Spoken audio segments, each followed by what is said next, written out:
पर रूम में जाके कुछ कर पाए? रूम में जाके कुछ शेयरिंग हुई? हुई? हुई वाले हाथ उठाओ। बढ़िया। तो शेयरिंग के सेशन को यहीं पूरा करते हैं और आगे बढ़ते हैं। देखिए फिर से एक बार जो स्टैंडर्ड पुरानी चीज़ें हैं वो मैं आपको याद दिला दूं।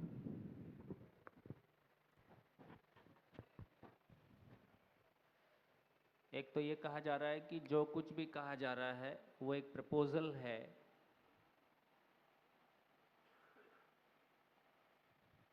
वो एक प्रस्ताव है। ये प्रस्ताव बेसिकली कोएग्जिस्टेंशियल फिलॉसफी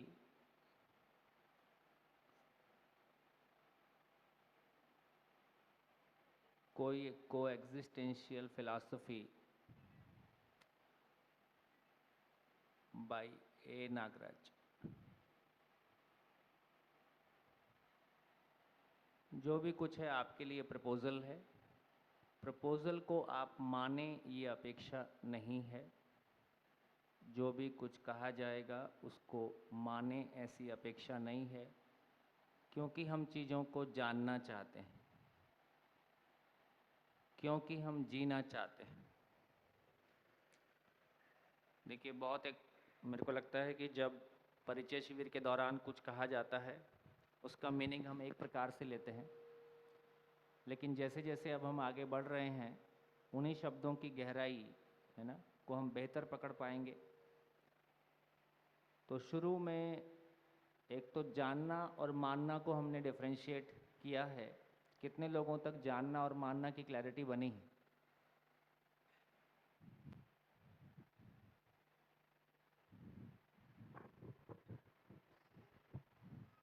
मैं कैसे मान लूं?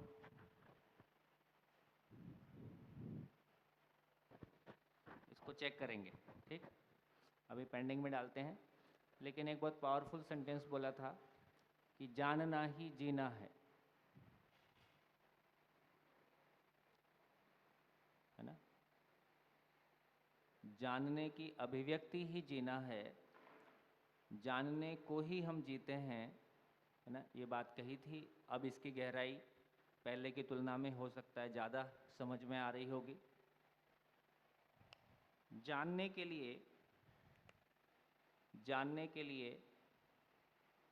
हमारे पास जो तरीका है कि हमको चीज़ों को सबसे पावरफुल टूल के रूप में कहा कि स्वनिरीक्षण करना।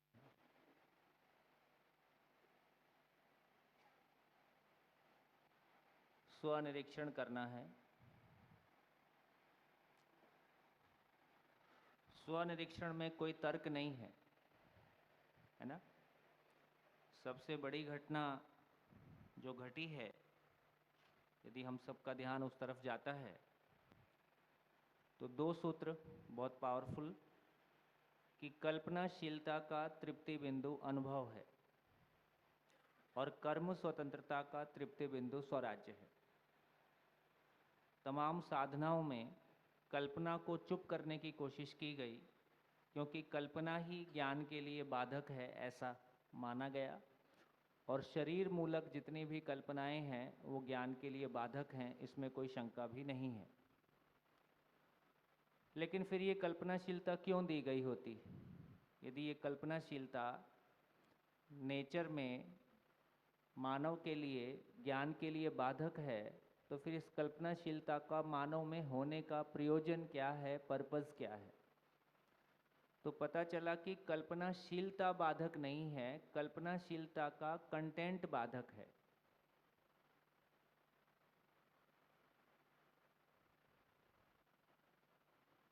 कल्पनाशीलता के रूप में कहें तो मानव में सोचने विचारने की क्षमता है। सोचने विचारने की क्षमता का नेचुरल ऑब्जर्वेशन करें तो एक बच्चे में भी हमको जिज्ञासा दिखाई देती है। तो एक बच्चा जिज्ञासा से प्रस्तुत होता है, इसका मतलब है कि वो चीज़ों को समझना ही चाहता है। एक छोटे बच्चे में भी देखें तो वो खाने की चीज़ें कम समय मांगता है, अपनी ज्ञान की आवश्यकता को ज़्यादा समय मांगता है।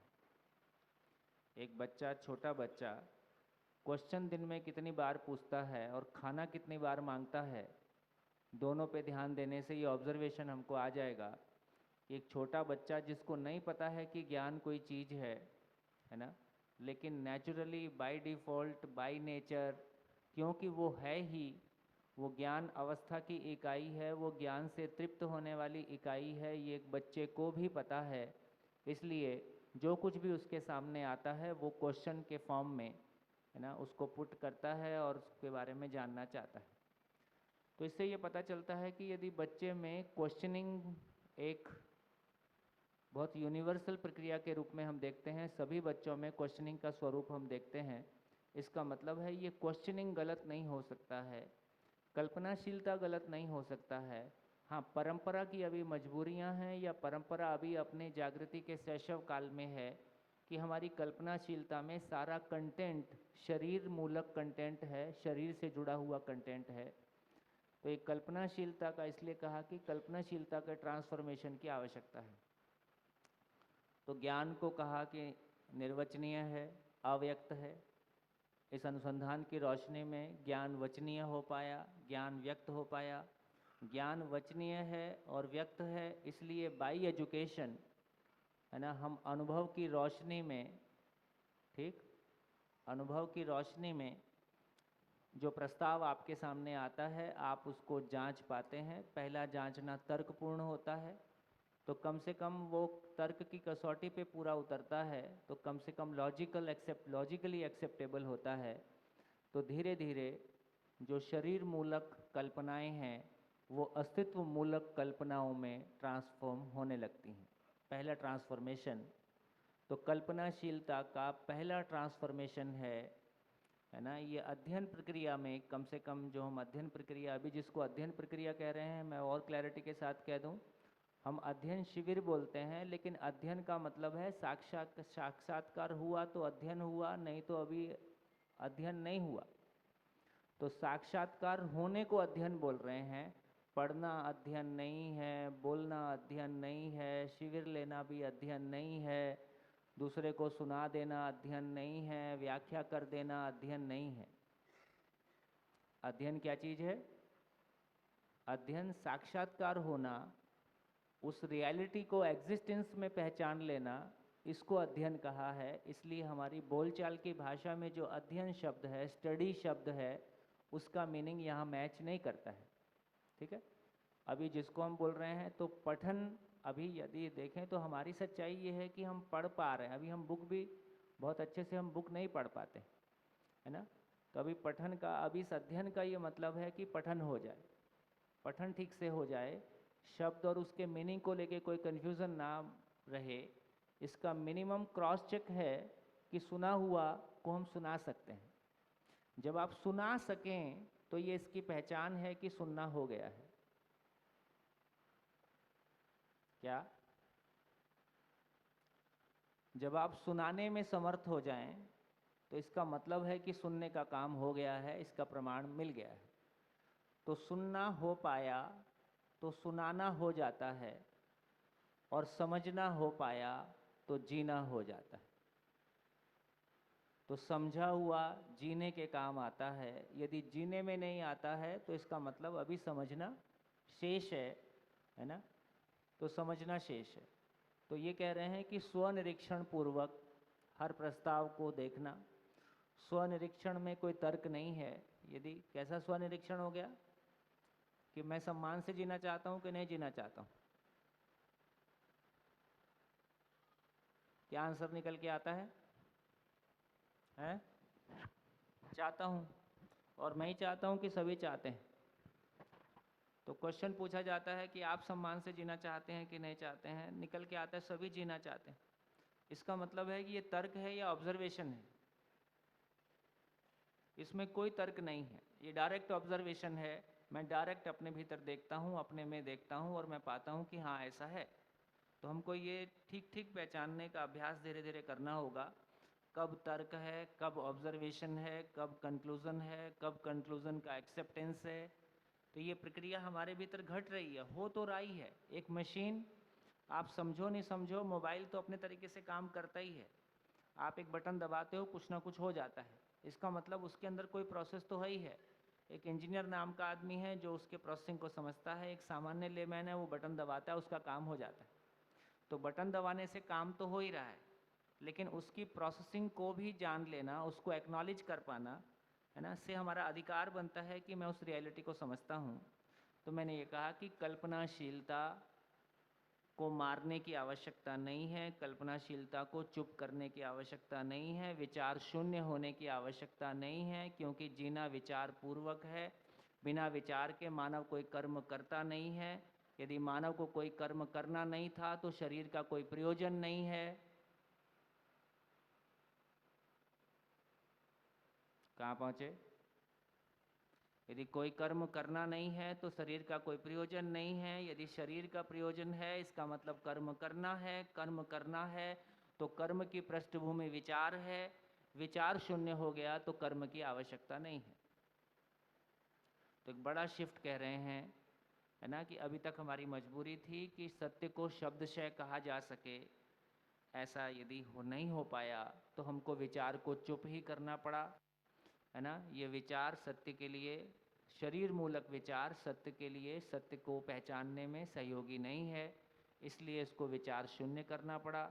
यहाँ ये कह रहे हैं कि विचार को शून्य करने की आवश्यकता नहीं है, कल्पनाशीलता को ट्रांसफॉर्म करने की आवश्यकता है।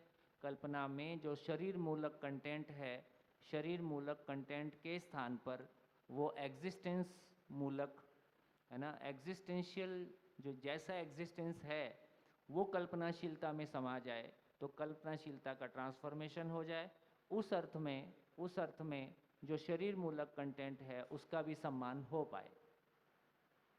तो शरीर खराब चीज़ नहीं है ना। शरीर के साथ जो भी एक्सप्रेशन है केवल अपनी स्थिति को पहचानने का आईना है ना, वो भी खराब चीज़ नहीं है। हमारी जर्नी है, हमारी जर्नी को हम स्वीकार सकें। काम क्रोध लोभ मोह मद मात्सर्य का विरोध नहीं करना है, केवल उसको पहचानना है। वो केवल इस बात की सूचना है कि जो होने की आवश्यकता है वो नहीं है। सकारात्मक नहीं है इसलिए खरपतवार उगाया है। सकारात्मक जितना बढ़ता जाएगा, नकारात्मक से जूझने की आवश्यकता नहीं है। वो अपने आप उसका प्रभाव कम होता जाएगा, वो अपने आप छूटता जाएगा। इसलिए कल्पनाशीलता का, इसलिए यहाँ कोई भी जोर जबरदस्ती ना अपने साथ है ना दूसरों के साथ है। कितना बढ़िया। आदरणीय नागराज जी इसको अपने शब्दों में कहते थे कि ये ज्ञान की यात्रा पूरा का पूरा वुंडलेस प्रोसेस है। एक पेड़ पे आम पकता है, किसी पॉइंट के बाद आम अपने आप टपक जाता है, तोड़ना नहीं पड़ता है। उसी तरह से जितनी भी नेगेटिविटी है हमारे भीतर, वो किसी पॉइंट पे अपने आप टपक जाएगी। उससे जूझने की आवश्यकता बहुत नहीं है ना। उसका ध्यान हमको बना ही रहता है, लेकिन जैसे जैसे सकारात्मकता बढ़ता जाएगा, है ना, एग्जिस्टेंशियल जो रियलिटी है उससे जुड़ा हुआ जितना सूचना का संसार है, जितना जितना तर्कपूर्वक हमारे भीतर स्वीकार होता जाएगा, हमारी कल्पना के फैलाव उसी रोशनी में उसका विश्लेषण से हमारी कल्पनाशीलता भर जाती है ना, उतना उतना फिर बाकी के लिए आवश्यकता नहीं बनती है। तो ये एक बड़ा बड़ा स्टेप है, एक बड़ा शिफ्ट है। मानव जाति की जर्नी में, ज्ञान की तलाश में जो कुछ भी प्रयोग हुए, उन प्रयोगों से हम जहाँ तक भी पहुँचे उनका सम्मान करते हुए, उनसे जो कुछ भी मिला उसको एक्नॉलेज करते हुए, बाई एजुकेशन इस ज्ञान की यात्रा को किया जा सकता है। 20 साल एक बच्चा स्कूल जाता ही है, 20 साल में क्या दिया जाए कि उसके बाद किसी और चीज़ की आवश्यकता ना पड़े, है ना, क्योंकि 20 साल एक लंबा समय हर बच्चा किसी स्कूल में किसी कॉलेज में लगाता ही है। तो इसलिए मैंने कहा कि स्वनिरीक्षण एक पावरफुल टूल है। स्वनिरीक्षण को हम कितना प्रयोग करते हैं और कितना उसको एक्नॉलेज अपने में कर पाते हैं कि हाँ मैं स्वनिरीक्षण को प्रयोग कर रहा हूँ। स्वनिरीक्षण होता है तो फिर उसको हम क्रॉस चेक करते हैं, तो परीक्षण कर ही सकते हैं। स्वयं में जब भी वास्तविकता को पहचानना होता है तो स्वयं में पहचानना होता है। दूसरों को देख के हमको कोई वास्तविकता कभी पहचान में नहीं आएगी, है ना। वास्तविकता को पहचानने वाला मैं हूँ, मुझको पहचाने बिना मैं वास्तविकता को पहचान नहीं पाता हूँ। तो मैं स्वयं में चीज़ों को पहचानता हूँ। उसका परीक्षण का मतलब है कि परस्परता में क्रॉस चेक करना, और उसके साथ ही सर्वेक्षण की बात है। सर्वेक्षण का मतलब है सभी के लिए ऐसा है कि नहीं है, उससे जो निष्कर्ष आया उसको सार्वभौम समझ कहा, यूनिवर्सल अंडरस्टैंडिंग कहा। अभी तक हम सभी यही मानते आए हैं कि समझ सबकी अपनी अपनी होती है, अलग अलग होती है, बस छत कॉमन होती है, इसलिए उस छत के नीचे केवल झंझट होता है ना। साधना करने जाओ तो अकेले पढ़ते हैं, भोग करने जाओ तो अकेले पढ़ते हैं, परिवार को साथ में लेकर चल सकें ऐसी कोई योग्यता नहीं विकसित हो पाती है, या कहीं योग संयोग से कुछ काम चल जाता है। सही अर्थों में एक परिवार किसी एक लक्ष्य के लिए, है ना, साथ साथ चल सके, साथ साथ जीना हो सके, शिकायत और अभाव से मुक्त परिवार हम पा सकें और उसको मल्टीप्लाई कर सकें। तो ऐसी कोई समझ यदि प्रकृति का नियम सबके लिए एक है, मानव के लिए भी वो नियम काम करता है, तो वो सार्वभौम समझ सबके लिए एक है, उसको भी और क्रॉस चेक करके देखेंगे। क्रॉस चेक करने का मतलब है जी कर देखना। जी कर देखने में ही वेरिफिकेशन है, इसलिए वेरिफिकेशन का काम है जी कर देखना। जी कर देखने में हम दो ही काम करते हैं, कार्य करते हैं और व्यवहार करते हैं। अब कहने की आवश्यकता नहीं है कि व्यवहार मानव के साथ होता है, व्यवहार मानव के साथ होता है और कार्य मनुष्येतर प्रकृति के साथ होता है। मानव के अलावा जो भी रियलिटी है ना, मनुष्येतर प्रकृति के साथ हम कार्य करते हैं। कार्य का रिजल्ट है कि परिवार में समृद्धि हो जाए, अभाव से मुक्ति हो जाए और प्रकृति में संतुलन बना रहे, और मानव के साथ सही व्यवहार हुआ है तो उभय तृप्ति हो जाए, म्यूचुअल फुलफिलमेंट हो जाए। यही न्याय है। मानव के साथ न्याय प्रमाणित होता है, प्रकृति के साथ संतुलन प्रमाणित होता है।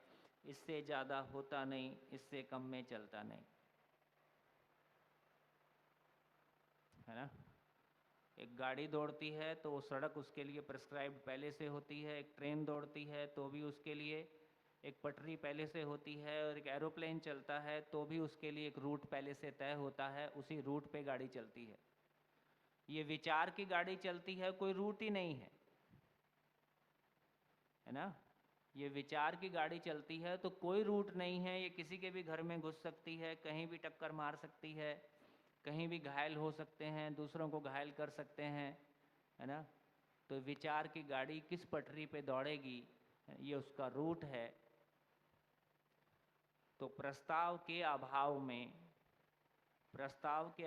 में हम असहाय हैं, मनमानी करने के लिए बाध्य हैं। अपनी माने या दूसरों की माने तो भय प्रलोभन आस्था में जीने के लिए बाध्य हैं। आस्था मतलब दूसरों की मानना, भय से मानना कि प्रलोभन से मानना। स्वयं उस योग्य हो जाएं, स्वयं स्वतंत्र हो सकें, आवश्यकता इस बात की है। तो मानव के रूप में होने की कुल उपलब्धि इतनी है कि मैं स्वतंत्र हो सकूं, है ना, मैं गुलामी से मुक्त हो सकूं, दुख से मुक्त हो सकूं। तो इसके लिए यहाँ तक ठीक है।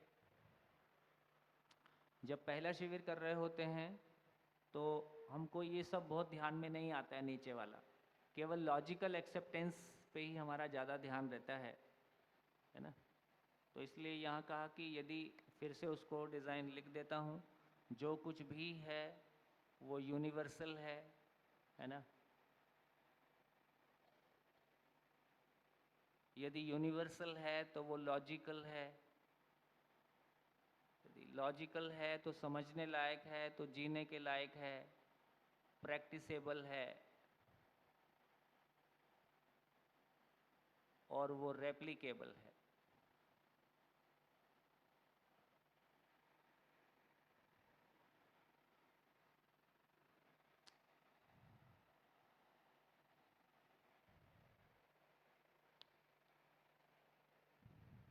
ये अस्तित्व अपने आप में नियमपूर्ण है। यदि नियम है तो उसको लॉजिक के द्वारा अप्रोच किया ही जा सकता है। यदि लॉजिक के द्वारा अप्रोच किया जा सकता है तो समझने के क्रम में समझा जा सकता है, जिया जा सकता है और सभी जी सकते हैं, ऐसा एक आशा हमको दिखाई देती है। समझ में आएगा तो क्या समझ में आएगा? समझ में आएगा तो बहुत क्लियरली, यदि पूरी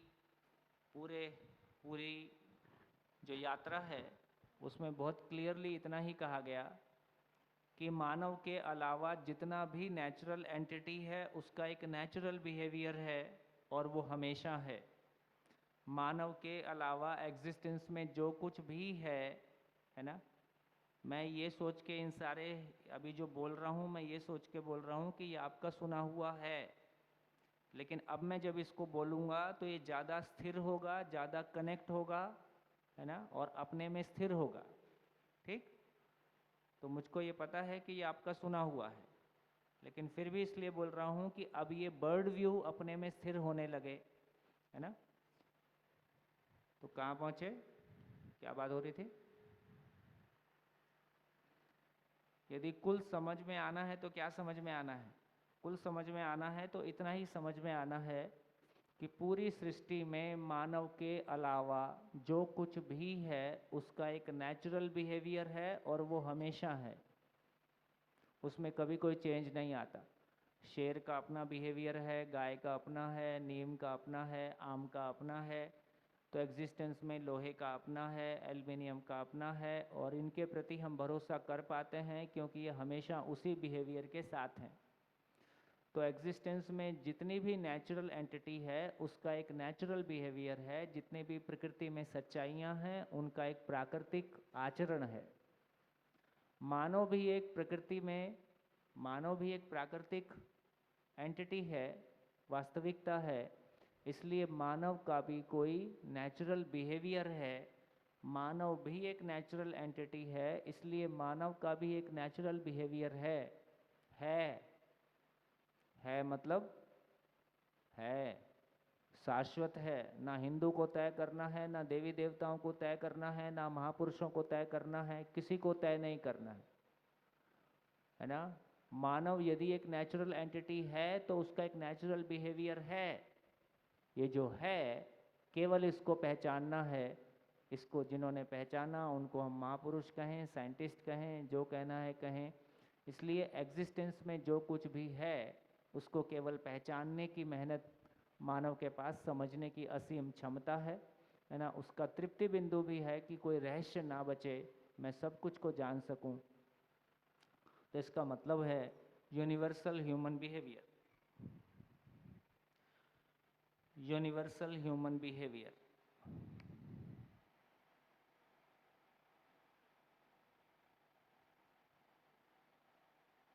universal human behaviour, universal human behaviour, सार्वभौम मानवीय आचरण, सार्वभौम मानवीय आचरण।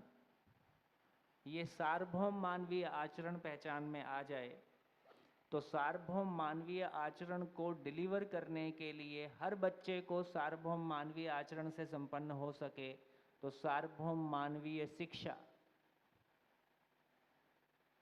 सार्वभौम मानवीय शिक्षा पूर्वक हर व्यक्ति सार्वभौम मानवीय आचरण से संपन्न हो सके, ऐसे आचरण के साथ जीने के लिए एक व्यवस्था का स्वरूप भी हो, सार्वभौम मानवीय व्यवस्था।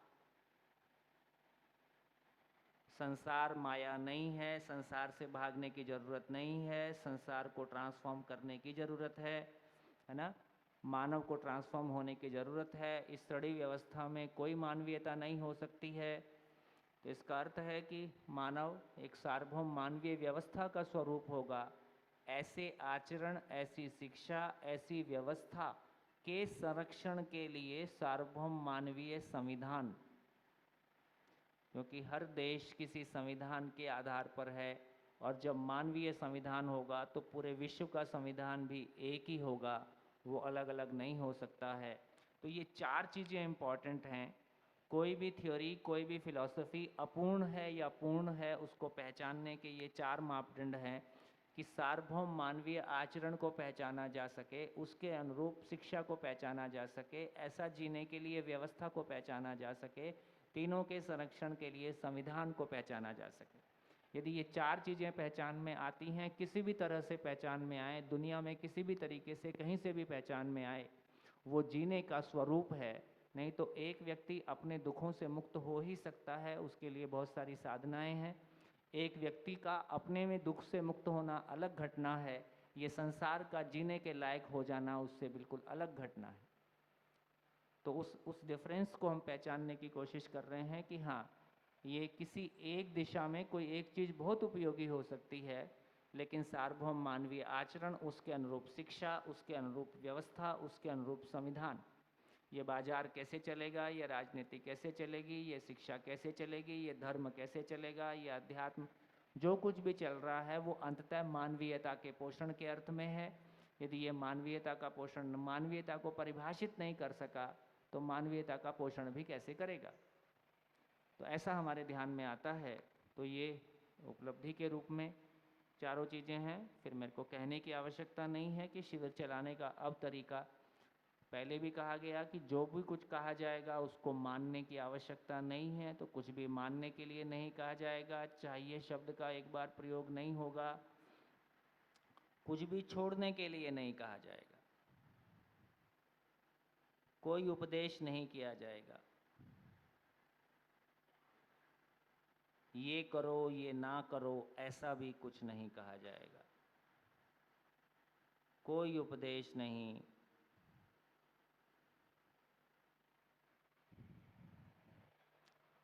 ये अपने ध्यान में लगातार बना रहता है। तो मैं मेरे परिवार में कितनी बार यही सब कर रहा होता हूँ, इस पे भी अपना ध्यान चला जाए।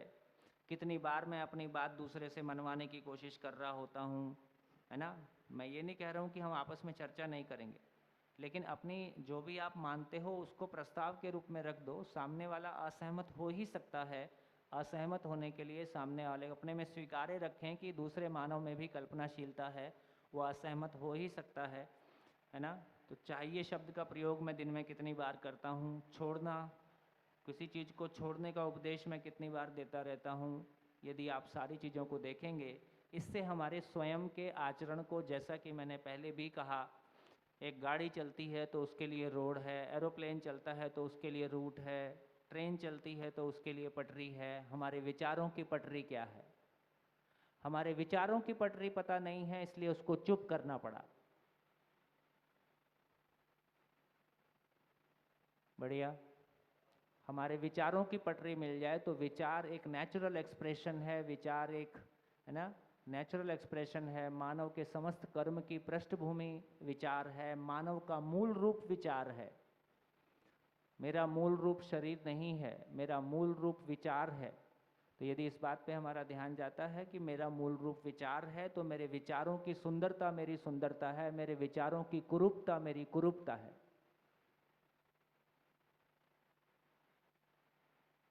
मेरी शक्ल से मैं सुंदर नहीं होता, मेरे विचारों की सुंदरता से मैं सुंदर होता हूँ, मेरे विचारों की कुरूपता से मैं कुरूप होता हूँ, है ना।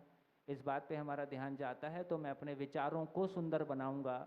शक्ल तो जैसी है, माँ बाप से जैसी मिली है, उसमें मेरा कोई ज़्यादा योगदान है भी नहीं, है ना। ये शरीर हमको जैसा मिला है, बार बार इन चीज़ों को अपने आप से बात करना, अपने आप से बात करना बहुत एक पावरफुल टूल है। खुद से बात करना आ जाए तो ये अनावश्यक दूसरों पे जो सुख की निर्भरता है उससे भी हमको मुक्ति मिलेगी। स्वनिरीक्षण का काम 24/7 है। तो ये क्लैरिटी हमारी बनती है। तो ये मेरे खुद के लिए भी मापदंड हैं कि क्या सार्वभौम मानवीय आचरण को मैंने कितनी क्लैरिटी के साथ में पहचाना है ना। इन सब पे भी आप कल वाले मापदंड लगा सकते हो। मैं इसको कितना समझा सकता हूँ, सार्वभौम मानवीय शिक्षा को मैंने कैसे पहचाना है, सार्वभौम मानवीय व्यवस्था को मैंने कैसे पहचाना है, मैं उसको समझा सकता हूँ, मैं उस आचरण के साथ में कितना हूँ, है ना। ये सारी चीज़ें मात्र शिविर लेने का या दूसरों को बताने की चीज़ें हैं, या ये मेरे लिए गाइडिंग प्रिंसिपल्स हैं? ये बात पहुँच रही? ये मेरे लिए गाइडिंग प्रिंसिपल्स हैं, इसलिए मैंने फिर से एक बार लिख दिया। आपके लिए आवश्यकता नहीं थी लिखने की, लेकिन इसलिए लिखा कि फिर से हमारा ध्यान चला जाए। जब मैं अध्ययन शिविर में अब होता हूँ तो अब मेरा ध्यान कहाँ पे है? अब लॉजिकली काफ़ी सारी चीज़ें हमने देख ली। अब लॉजिकली हमको उतनी शंका नहीं है, फिर भी लॉजिकली पूरे कंसेप्ट को अपने आप में लेना है, वो यात्रा हमारी जारी है। लेकिन ज़्यादा क्रॉस चेक हमारा अब कहाँ पे लगा हुआ है? ज़्यादा क्रॉस चेक हमारा लगा हुआ है कि जीने की जगह में मेरी क्या स्थिति है। तो जीने की जगह में परिवार में समृद्धि और प्रकृति में संतुलन और मानव के साथ में न्याय घटित होता है कि नहीं होता है ना, और मेरे भाव और विचार की स्थिति कैसी बनी रहती है, वो मेरे जांचने की जगह बनती है। तो इतनी बातें मैंने कही, इस पे थोड़ा सा ध्यान दे लीजिए।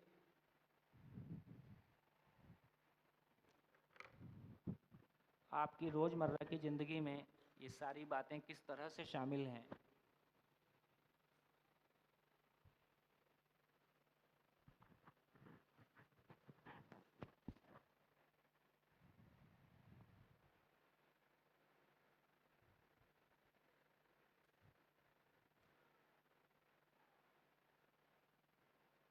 ये कहाँ चला गया था? मैं सोचा कहीं व्यापक में ही होगा।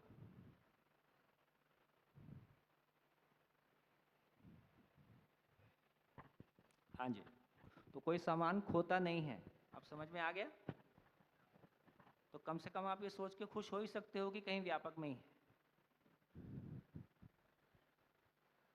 खोया नहीं है। हाँ जी, आगे बढ़े। तो चलिए, तो आज की हम यात्रा शुरू करते हैं। यात्रा शुरू करने के पहले मैं एक बर्ड व्यू में आपका ध्यान एक बार दिला दूं, फिर हम यात्रा शुरू करते हैं। देखिए,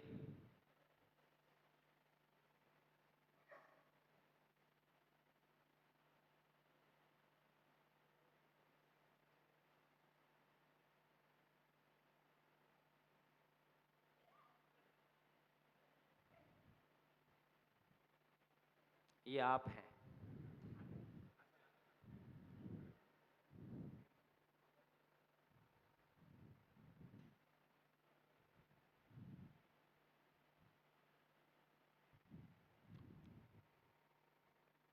एक तरफ मेरे सुख की तलाश, मैं शब्द स्पर्श रूप रस गंध।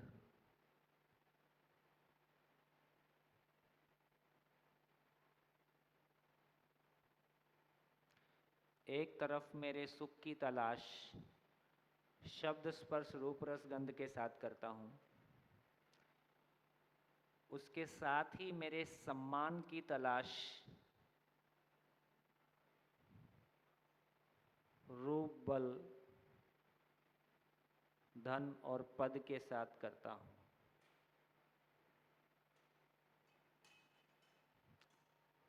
दूसरी तरफ कहा गया, ये स्पेस खाली नहीं है, ये ऊर्जा स्वरूप है। ये ऊर्जा अनुभव काल में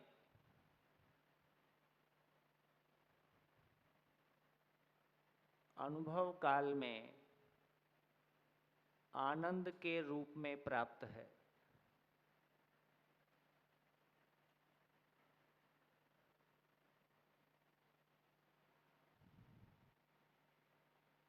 ये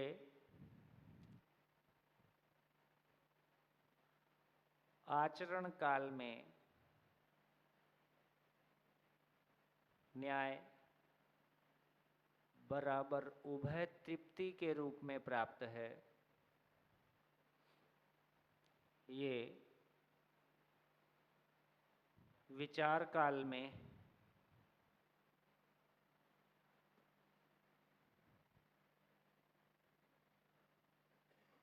समाधान बराबर सुख के रूप में प्राप्त है, और व्यवसाय काल में क्या नियम बराबर समृद्धि के रूप में प्राप्त है।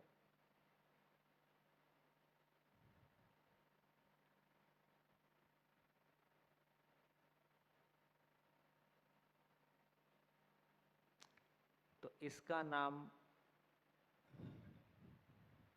जीना है, इसका नाम जिंदा रहना है। ये अच्छा लगता है,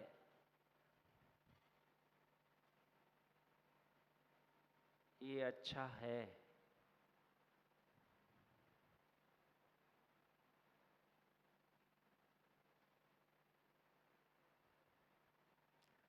इसका पर्पस शरीर को बनाए रखना है। पर्पस, पर्पस और नए शरीर पैदा होते रहना है।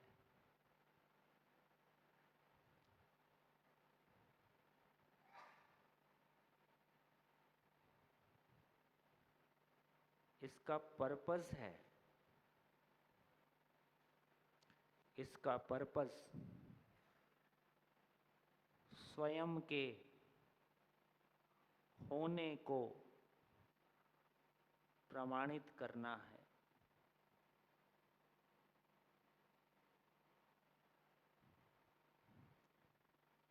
ये साधन है, ये साध्य है। ऐसा हमारे ध्यान में एक बर्ड व्यू आ जाए।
कर्म स्वतंत्रता है, कल्पनाशीलता और कर्म स्वतंत्रता की तृप्ति हो जाए, ये मानव के जीने का लक्ष्य है। इससे कम में कोई तृप्ति नहीं है, इससे ज़्यादा भी कुछ होता नहीं है। तो इसलिए कहा कि मैं अपने आप को जांच सकता हूँ कि मैं शब्द तक सीमित हूँ, या मैं अर्थ तक पहुँच रहा हूँ, या मैं वास्तविकता के साथ हो गया हूँ। इसमें कुछ शंका आएगी? अब ये पैरामीटर क्लियर है? स्वमूल्यांकन। हाँ, माइक।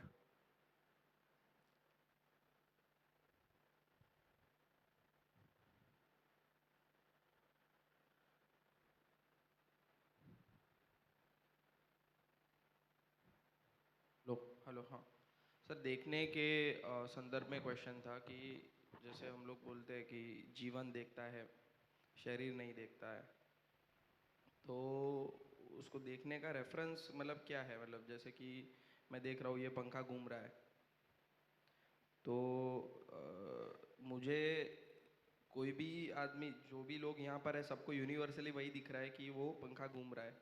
तो जीवन को देखने का मतलब ये पंखा घूम रहा है कि उसको वो समझना कि ये पंखा घूम रहा है? क्वेश्चन मेरा इस संदर्भ में था कि जो जो जो लोगों के पास लेंसेज नहीं है, आंखों के लेंसेज नहीं है, ठीक है, मतलब अंधे जो लोग हैं, तो उसको जब उसको या तो एक्सप्लेन करना पड़ेगा कि यहाँ पर ऐसा पंखा घूम रहा है क्योंकि उसको ये जो कलर का कॉम्बिनेशन और ये सब जो है वो उसके पर्दे पे नहीं गिर रहा है, तो उसको ये समझ नहीं है। तो उस केस में जीवन कैसे देख रहा है? क्योंकि शरीर के बिना भी अगर जीवन देखता है, हम लोग ये बोल रहे हैं, तो वो नहीं, क्या? जब शरीर के बिना देखता है वो तो फिर डायरेक्ट ही है। अभी जैसा आँख वाला ही है ऐसे ही वाला है, वो तो अलग बात हो गई। लेकिन अभी मानव रूप में यदि आंखें नहीं हैं तो फाइनली वो हर चीज़ को अपने जिंदा रहने के अर्थ से जोड़ता है। देखिए, सारे देखने का मतलब क्या है? जिंदा रहने के धरातल पर हमारा देखना इतना ही है कि हर क्रिया मेरे जीने के लिए, मेरे जिंदा रहने के लिए अनुकूल है कि प्रतिकूल। पंखा चल रहा है तो पंखा चलने से फाइनली सेंस मेरा इतना ही है कि अभी गर्मी लग रही है और इतनी हवा मिल जाए या इतना ठंडक मिल जाए कि मेरे को कंफर्टेबल फील हो। तो बेसिकली शरीर को बनाए रखने के लिए अनुकूलता और प्रतिकूलता के अर्थ में ही मेरा देखना है सब कुछ। इंद्रियों से जो कुछ हम कर रहे हैं उसका मतलब इतना ही है। फिर जिसको मैंने छोटा और बड़ा के रूप में परिभाषित किया है, तो रूप बल धन के आधार पर मैं बड़ा दिखना चाहता हूँ, मैं बड़ा दिखना चाहता हूँ, मैं छोटा दिखना नहीं चाहता हूँ। तो बड़ा दिखना चाहता हूँ तो शरीर के आधार पर फिर बड़ा छोटा उतना ही होता है कि रूप का कम ज़्यादा होना होता है और शरीर का कम ज़्यादा होना होता है, धन और पद का कम ज़्यादा होना होता है। और ये भी सारा रिलेटिव है, इसलिए मैं किसी के सापेक्ष में ही अपने आप को पहचाने रहता हूँ। तो इस तरह से ये घटना घटी। तो बेसिकली एक बात तो पकड़ने की ये है कि जब मैं देख रहा हूँ तो उसमें सेंस है कोई। अभी सेंस इतना ही है कि मैं उसको इसी रूप में लेता हूँ कि हाँ मेरे जिंदा रहने के लिए उपयोगी है कि अनुपयोगी है। दूसरी बात, आँख के रूप में कहें तो एक अंधा व्यक्ति जिसको आँखें नहीं है, है ना, वो ये तो पहचान ही लेता है कि अभी हवा कहीं से नहीं आ रही है, हवा आ रही है। और हवा आती है तो कोई यदि कोई बचपन से अंधा होगा तो हो सकता है वो फ़ैन को इमेजिन ना करे, लेकिन उसको पता है कि ये बटन दबाने से मेरे को हवा मिलती है, हो सकता है वो ऐसा पहचाने। हालांकि ऐसा कहा जाता है कि अंधे लोगों में भी, है ना, बिल्कुल आँख नहीं है तो भी सामने वाले का वेट, हाइट, कलर भी लोग बताते हैं, ऐसा भी कहा जाता है। ऐसे भी लोग देखने में आते हैं, तो उनको एक सेंस होता है ना, उसकी आवाज़ और उसका जो भी फीलिंग उसको आता है, उससे वो हम जिन चीज़ों को आँख से देख रहे हैं उनमें से भी बहुत सारी चीज़ों को वो असेस कर पाता है। तो वो एक अलग घटना है। लेकिन अभी कम से कम ये समझ में आता है कि यार ये आँख जो है ये बेसिकली लेंस ही है। ये तो हमारे ध्यान में आता है ना, ये तो हम मेडिकली पहचानते हैं कि आँख केवल लेंस है। तो पिछले शिविर में हमने काफ़ी अच्छे से, अच्छा पिछले में आप नहीं थे, है ना, खैर परिचय शिविर में करते ही हैं। तो ये आँख जब भी कोई ध्यान से नहीं देखता तो हम क्या बोलते हैं, आँख खोल के देखो ऐसा बोलते हैं कि ध्यान से देखो ऐसा बोलते हैं? ध्यान से देखो। ध्यान से देखो ऐसे बोलते हैं। ध्यान से चलो, ध्यान से देखो, ध्यान से सुनो, इसका मतलब कौन सुनता है? ध्यान सुनता है कि कान सुनता है? कान का पर्दा तो फड़फड़ा रहा है, आवाज़ पड़ ही रही है, लेकिन मेरा ध्यान कहीं और है इसलिए नहीं सुनता हूँ। तो हम, कान एक मैकेनिकल चीज़ है, आँख एक मैकेनिकल चीज़ है, मुंह एक मैकेनिकल चीज़ है। ये एकदम मैकेनिकल है, एकदम मैकेनिकल मतलब इतना ही मतलब है कि कोशिकाओं से बनी हुई चीज़ है। कोशिका कुल मिला के सोडियम, पोटेशियम, मैग्नीशियम ही है, ठीक। तो इतना ही है कि एक इक्विपमेंट हमारा मैकेनिकल है, एक इक्विपमेंट हमारा बायोलॉजिकल है। तो शुद्ध रूप से बायोलॉजिकल इक्विपमेंट है। ये स्वीकार्यता अपने में आ जाना कि ये बायोलॉजिकल इक्विपमेंट है, बिल्कुल इतना ही है, इससे ज़्यादा कुछ भी नहीं। शरीर के बारे में भी ये फीलिंग आ जाना कि हाँ ये भी इंस्ट्रूमेंट है, एकदम इंस्ट्रूमेंट है। तो ये अपने में शब्द के रूप में है कि अर्थ के रूप में है कि वास्तविकता के रूप में है, इस पे अपना ध्यान जाना। खासकर जब आप बीमार होते हो तो उन क्षणों में ये एहसास आपको ज़्यादा क्लियरली आ सकता है ना, है ना। कुछ भी शरीर में टूट फूट होती है ना, अभी मेरा दांत में थोड़ा प्रॉब्लम था तो वो भाई वो रूट कैनाल कर दिया। तो रूट कैनाल किया तो 1-2 घंटे लगा रहा उसमें। अब रूट थोड़ा सा एनेस्थीसिया लगा देते हैं, दर्द वर्द तो नहीं होता है पर पता तो चलता ही रहता है कुछ कर रहा है ये, है ना। तो बिल्कुल आप ध्यान दो तो पता चलेगा, बिल्कुल वो लोहे पत्थर की तरह, है ना, छेद कर देना, उसमें इधर से नट बोल्ट डाल देना उतना ही काम है।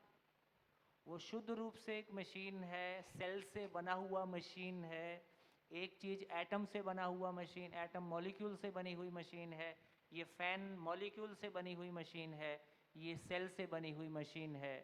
ये हर एक चीज़ के बारे, हाँ, वो जो मशीन बनी हुई है वो भी हमको हवा देती है तो हमको अच्छा लगता है। जब एक, है ना, गर्मी से आए और एसी की हवा मिली तो कैसा लगता है, एक अच्छा लगने का एहसास आता है। तो इंद्रियों में वो अच्छा लगने का एहसास ही है। तो शब्द, स्पर्श, रूप, रस, गंध, इसमें सभी में वो अच्छा लगने का एहसास बना हुआ है। ये अच्छा लगने का एहसास किस अर्थ में है? ये अच्छा लगने का एहसास नहीं होगा तो शरीर को बनाए रखना नहीं हो पाएगा। ये किसी लेवल के बाद, है ना, वो दर्द कितना हो और स्पर्श का पता कैसे चले, यदि वो पता नहीं चलेगा तो हम शरीर को बनाए नहीं रख पाएंगे। तो अपने में वो ऑब्जर्वेशन लेना, हर समय वो ऑब्जर्वेशन लेना कि हाँ ये ऑब्जर्वेशन मैं ले पा रहा हूँ और ये ऑब्जर्वेशन लेने वाला अलग हूँ। जैसे आपका ये ध्यान जाना कि शरीर, सांस शरीर में चल रही है कि सांस मुझ में चल रही है। अभी आप देखोगे तो आपको गोलमाल दिखाई देगा, आपको बहुत ध्यान नहीं जाएगा कि सांस मुझ में चल रही है कि शरीर में चल रही है। जबकि लॉजिकली ये तो समझ में आता है यार, सांस चलेगी तो भौतिक रासायनिक फिनोमेना शरीर में ही चलेगी। लेकिन अब आप फील करके देखो उसको, सांस मुझ में चल रही कि शरीर में चल रही। तो थोड़ा सा ध्यान जाएगा तो पता चलेगा। लॉजिकली तो बिल्कुल ठीक ही लग रहा है कि सांस शरीर में चल रही है, सांस मुझ में नहीं चल रही है। मुझको सांस की जरूरत भी नहीं है, क्योंकि मैं फिजिकल केमिकल रियलिटी ही नहीं हूँ। मैं फिजिकल केमिकल रियलिटी नहीं हूँ। सोचने समझने की क्षमता मानव में असीम है। सोचने समझने की क्षमता असीम है, इसका मतलब वो कोई भौतिक सच्चाई नहीं है। वो कोई भौतिक सच्चाई नहीं है तो उसको कोई भौतिक आवश्यकता भी नहीं है। तो खाना पीना शरीर के लिए है, ठंडी गर्मी शरीर के साथ है, जिंदा मरना शरीर के साथ है, जवानी बुढ़ापा शरीर के साथ है, मेल फीमेल शरीर के साथ है। मैं नहीं हूँ भाई। खुद को पहचानने की तरफ ये शरीर मैं नहीं हूँ। फिर मैं कैसा हूँ? मानव का मूल रूप विचार है। तो विचार कहाँ हो रहा है? ये किडनी में हो रहा है कि हार्ट में हो रहा है कि मुझ में हो रहा है? मैं शरीर का हिस्सा हूँ कि मैं शरीर से अलग रियलिटी हूँ?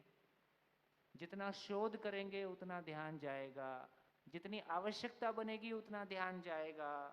जितना शोध पूर्वक ये पहचान पाएंगे कि ये शरीर में सुख की निरंतरता नहीं है, उतनी आवश्यकता बनेगी। शरीर में मजा आ रहा है तो आवश्यकता नहीं बनेगी। शरीर के मजे से अभिभूत हैं। अभी हम लोग आ रहे थे, निकोरा पहुंच रहे थे तो रास्ते में, और मेरे को ना शब्द सुनता है तो उसमें कोई मीनिंग दिखने लगता है। तो वो गुजराती में बोलते हैं वो वो जमणी बाजू डाबी बाजू, है ना। तो जमणी बाजू का अर्थ पूछा तो किसी ने बता दिया भाई जमणी बाजू मतलब इस हाथ से खाते हैं, तो अपना खाने पे तो पर्याप्त फोकस है ना। राइट हैंड नहीं बोला, और जिससे खाते हैं। देखो ये उस ढंग से देखोगे तो अच्छी बात है, पर्पस के साथ पहचाना है उसको, है ना। राइट लेफ्ट एक बहुत जनरल भाषा है। जमणी बाजू वही काम की चीज है, ठीक है, जमणी बाजू। तो मैं फिर डाबी का अर्थ क्या होता होगा, आप बताओ। डाबी का, जमणी का मतलब तो जमण हो गया, खाना खाना हो गया। फिर ये डाबी बाजू क्या होता है? डाबी बाजू का मीनिंग क्या है?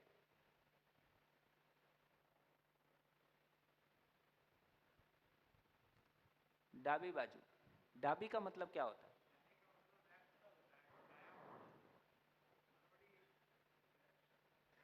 दायां तो राइट को बोलते हैं, बायां लेफ्ट होता है।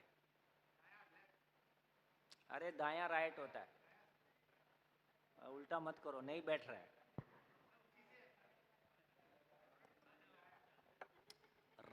दायां दायां राइट होता है। चलो और कुछ बोल दो, किसी को समझ में आया हो तो।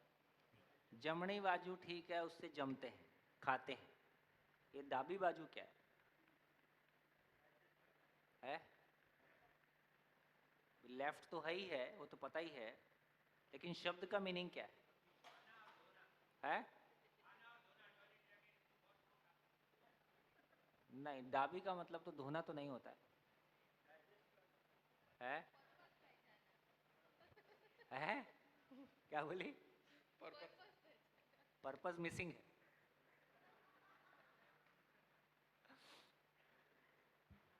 तो मैं मुझको नहीं पता कि मैं ठीक सोच रहा हूँ या गलत सोच रहा हूँ, एक सोचने की प्रक्रिया बता रहा हूँ। तो मैं पूछा कि दबाव को गुजराती में क्या बोलते हैं? दबाना। तो बोले वो दबाना और दबाव एक ही बात है, मतलब गुजराती में भी दबाव ही बोलते हैं। तो भाई इससे खाया और इसको दबा के सो जाओ। सोते समय बोलते हैं लेफ्ट आमाशय राइट में रहता है ना, तो लेफ्ट साइड को सोना चाहिए, खाने के बाद लेफ्ट साइड को सोना चाहिए। तो ये जमनी बाजू है और ये वाली बाजू को दबा के सो जाओ, ये दाबी बाजू। तो ये दाबी बाजू का जमनी बाजू और ये दाबी को दबा के सो जाओ। ये दबाने का मतलब है इस तरफ से लेट के सोना। तो मैं सोचा कि ये जमनी बाजू, इसका मतलब खाने के आसपास केंद्रित है। तो ये खाने के आसपास केंद्रित है, तो ये पचाने के आसपास होगी। तो इधर सोएंगे तो खाना ठीक पचता है, ऐसा बोलते हैं। मेरे को नहीं पता ऐसा है कि नहीं है, लेकिन शब्दों का कोई मीनिंग हमारे आसपास है। हम शब्दों को किसी मीनिंग के लिए इस्तेमाल करते हैं, वो मीनिंग पे हमारा ध्यान चला जाए। तो मैं कहना चाहता हूँ कि एक बार हमारी ये पेनिट्रेशन बनेगी कि वाकई में किसी चीज़ में शब्द है, उसका मीनिंग है, और मीनिंग किसी रियलिटी को व्यक्त करने के लिए शब्द है, किसी रियलिटी को व्यक्त करने के लिए शब्द है। रियलिटी अपनी जगह एग्जिस्टेंस में है, उसको व्यक्त करने के लिए जो भाषा है ना, उससे इंगित कोई अर्थ है, उस अर्थ के में कोई रियलिटी है। ऐसा हम लगातार उस प्रोसेस में, कम्युनिकेशन का प्रोसेस भी इतना ही है ना। तो हम लगातार ये पहचानने की कोशिश करते हैं। तो मेरा कहना है कि इस पे काम आपको करना होगा। यदि आपको ये अभी आईने के सामने खड़े होकर देखो अपनी शक्ल, तो पता चलेगा यार ये शक्ल मैं नहीं हूँ, ये शक्ल मेरी नहीं है ना। इस शक्ल से मैं व्यक्त होता हूँ, इस शक्ल से मैं व्यक्त होता हूँ, तो मैं इससे व्यक्त होता हूँ, पर ये मैं नहीं हूँ। ठीक, लाश को जलते हुए हमने कई बार देखा है, शरीर मरता है, मैं नहीं मरता हूँ, तो मैं कहाँ हूँ, मैं कैसा हूँ। तो इस पे जितना हमारा शोध करने की तरफ हमारा ध्यान जाएगा, उतना हम एक एक छोटे छोटे क्रियाकलाप में लगातार पेनिट्रेशन है ना। बिजनेस करते हैं तो रोज करते हैं, खाना बनाते हैं तो रोज करते हैं, नहाते हैं तो रोज नहाते हैं, तब कोई चीज़ मेंटेन रहती है। मैंने पहले भी कहा था, सीमित आवश्यकताओं के लिए सीमित समय और असीमित आवश्यकताओं के लिए निरंतर समय। जब तक हमारे भीतर ये निरंतर नहीं बन जाता है, 24/7 इस बात पे अपना ध्यान लगे रहना है ना, कि अनुभव की रोशनी में क्या कर रहा हूँ, क्यों कर रहा हूँ, और जो भी सारी सूचनाएं मेरे पास आई हैं मैं उनको प्रोसेस कर रहा हूँ, क्योंकि मेरे भीतर एक तीव्र इच्छा है अपने आप को पहचानने की। मेरा स्वरूप कैसा है, मेरा स्वरूप कैसा है। मेरे स्वरूप के बारे हमने कहा कि भैया पुंजाकार स्वरूप में है ना, ये शरीर के साथ है। क्या वाकई में मेरे को पुंजाकार स्वरूप फील होता है, या मेरे को ऐसा मैं पुंजाकार स्वरूप में हूँ, मैं इस शरीर के स्वरूप में नहीं हूँ। इसको फील करने की मेरी खुद की कितनी आवश्यकता बनती है। तो मैं नहीं कहता कि अचानक सबकी आवश्यकता बनती है, या हमारी भी अचानक बन गई है, धीरे धीरे बन रही है ना। लेकिन जो भी कुछ कहा गया, हो सकता है किसी को 1 महीने में वो उपलब्धि हो और किसी को 10 साल में वो उपलब्धि ना हो, ये हो ही सकता है। क्योंकि हम सब की जो पीछे की जर्नी है, उस जर्नी में कोई व्यक्ति कहाँ खड़ा है, जहाँ खड़ा है वहीं से आगे बढ़ेगा।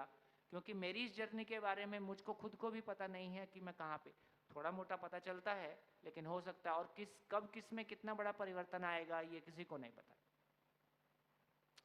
कब किसकी ज़िंदगी करवट ले लेगी और कितनी बड़ी करवट ले लेगी, ये हमको भी नहीं पता है, आपको भी नहीं पता है। हाँ, वो करवट लेना शुरू करती है तब आपको पता चलता है कुछ और होने लगा है। तो इस सेंस में कह रहा हूँ कि कितना हमारा ध्यान जाता है, तो इस बात पे ध्यान दे पाना कि वाकई में मेरी आवश्यकता, और जितना हमने, मतलब ये इस दर्शन की महिमा है कि जो कुछ अव्यक्त था उसको पूरी तरह से व्यक्त हो पाया है ना। मेरे बारे में अब मेरे पास सूचनाएं काफ़ी हैं, मैं क्या चीज़ हूँ, कहाँ से पैदा हो गया, वगैरह वगैरह। अब इसको आप कितना प्रोसेस करते हो ये आपकी ज़रूरत है। बोलो सर। उसको देखने को अभी मैं जो समझा, तो उसके केस में मेरे लेंसेज में लाइट पड़ रही है, वो लाइट को मैं समझ रहा हूँ। हाँ, ठीक है। मतलब फिनोमेना कैसा है, लेंसेज पे एक आकृति बनती है। आकृति भी 2 डायमेंशनल बनती है कि 3 डायमेंशनल बनती है। फिर से परिचय शिविर में बोला था, फिर से बोल रहा हूँ, ये तो हमको लॉजिकली समझ में आता है कि लेंस पे बनने वाली आकृति 2 डायमेंशनल होगी कि 3 डायमेंशनल होगी। लेंस पे तो 2 डायमेंशनल 2 डायमेंशनल बनेगी, एक बात हो गई। और ये भी समझ में आ गया कि आँख खुली है तो जो कुछ भी सामने है वो प्रतिबिंबित हो रहा है। लेकिन मुझको क्या दिखाई देता है? जो आंख के सामने है सब कुछ दिखाई देता है, जिस पे ध्यान है वो दिखाई जिस देता पे ध्यान है वो दिखाई देता है, जितनी देखने की योग्यता है वो दिखाई देता है ना। एक यदि सिविल इंजीनियर होगा और उसको डिज़ाइन समझ में आता होगा तो पिलर देख के उसको दिख रही होगी इसके अंदर इतने एमएम की रॉड जा रही है। वो बनते समय मौजूद नहीं था, लेकिन डिज़ाइन देख के उसको अंदर की रॉड दिखाई दे रही है, बाहर से दिखेगी कि नहीं दिखेगी? ठीक हो गया। तो देखने की सामर्थ्य, देखने की सामर्थ्य, और मैं जो देखना चाहता हूँ, मैं देखना चाहता हूँ पर मेरी सामर्थ्य नहीं है। इसका मतलब है मेरी सामर्थ्य के अनुसार देख पा। सामर्थ्य किसकी है? आँख तो वही है। जब आप पहले शिविर में आते हैं तब भी आँख वही रहती है, शिविर के समापन पे भी आँख वही रहती है, लेंस नहीं बदल जाता है, लेकिन ज़्यादा दिखने लगता है कि नहीं? ये जो ज़्यादा दिखता है ये कौन देखता है? मैं ही देखता हूँ। मेरी देखने की सामर्थ्य बढ़ गई है, मेरी देखने की सामर्थ्य बढ़ गई है। 10th की बुक में लिखा है कि हमको 3 डायमेंशनल दिखाई देता है, तो कैसे दिखाई देता है? तो बोलते हैं 2 आँख हैं इसलिए 3 डायमेंशनल दिखाई देता है। गहराई इसलिए दिखाई देती है क्योंकि 2 आँख हैं, ये बुक में लिखा है, ये साइंस की बुक्स में लिखा है। हैं? गूगल में भी, अरे सब गूगल में भी साइंस से ही तो लिखा है, और कहाँ से लाएगा बेचारा? तो जिसकी एक आंख है उसको गहराई दिखती है कि नहीं दिखती है?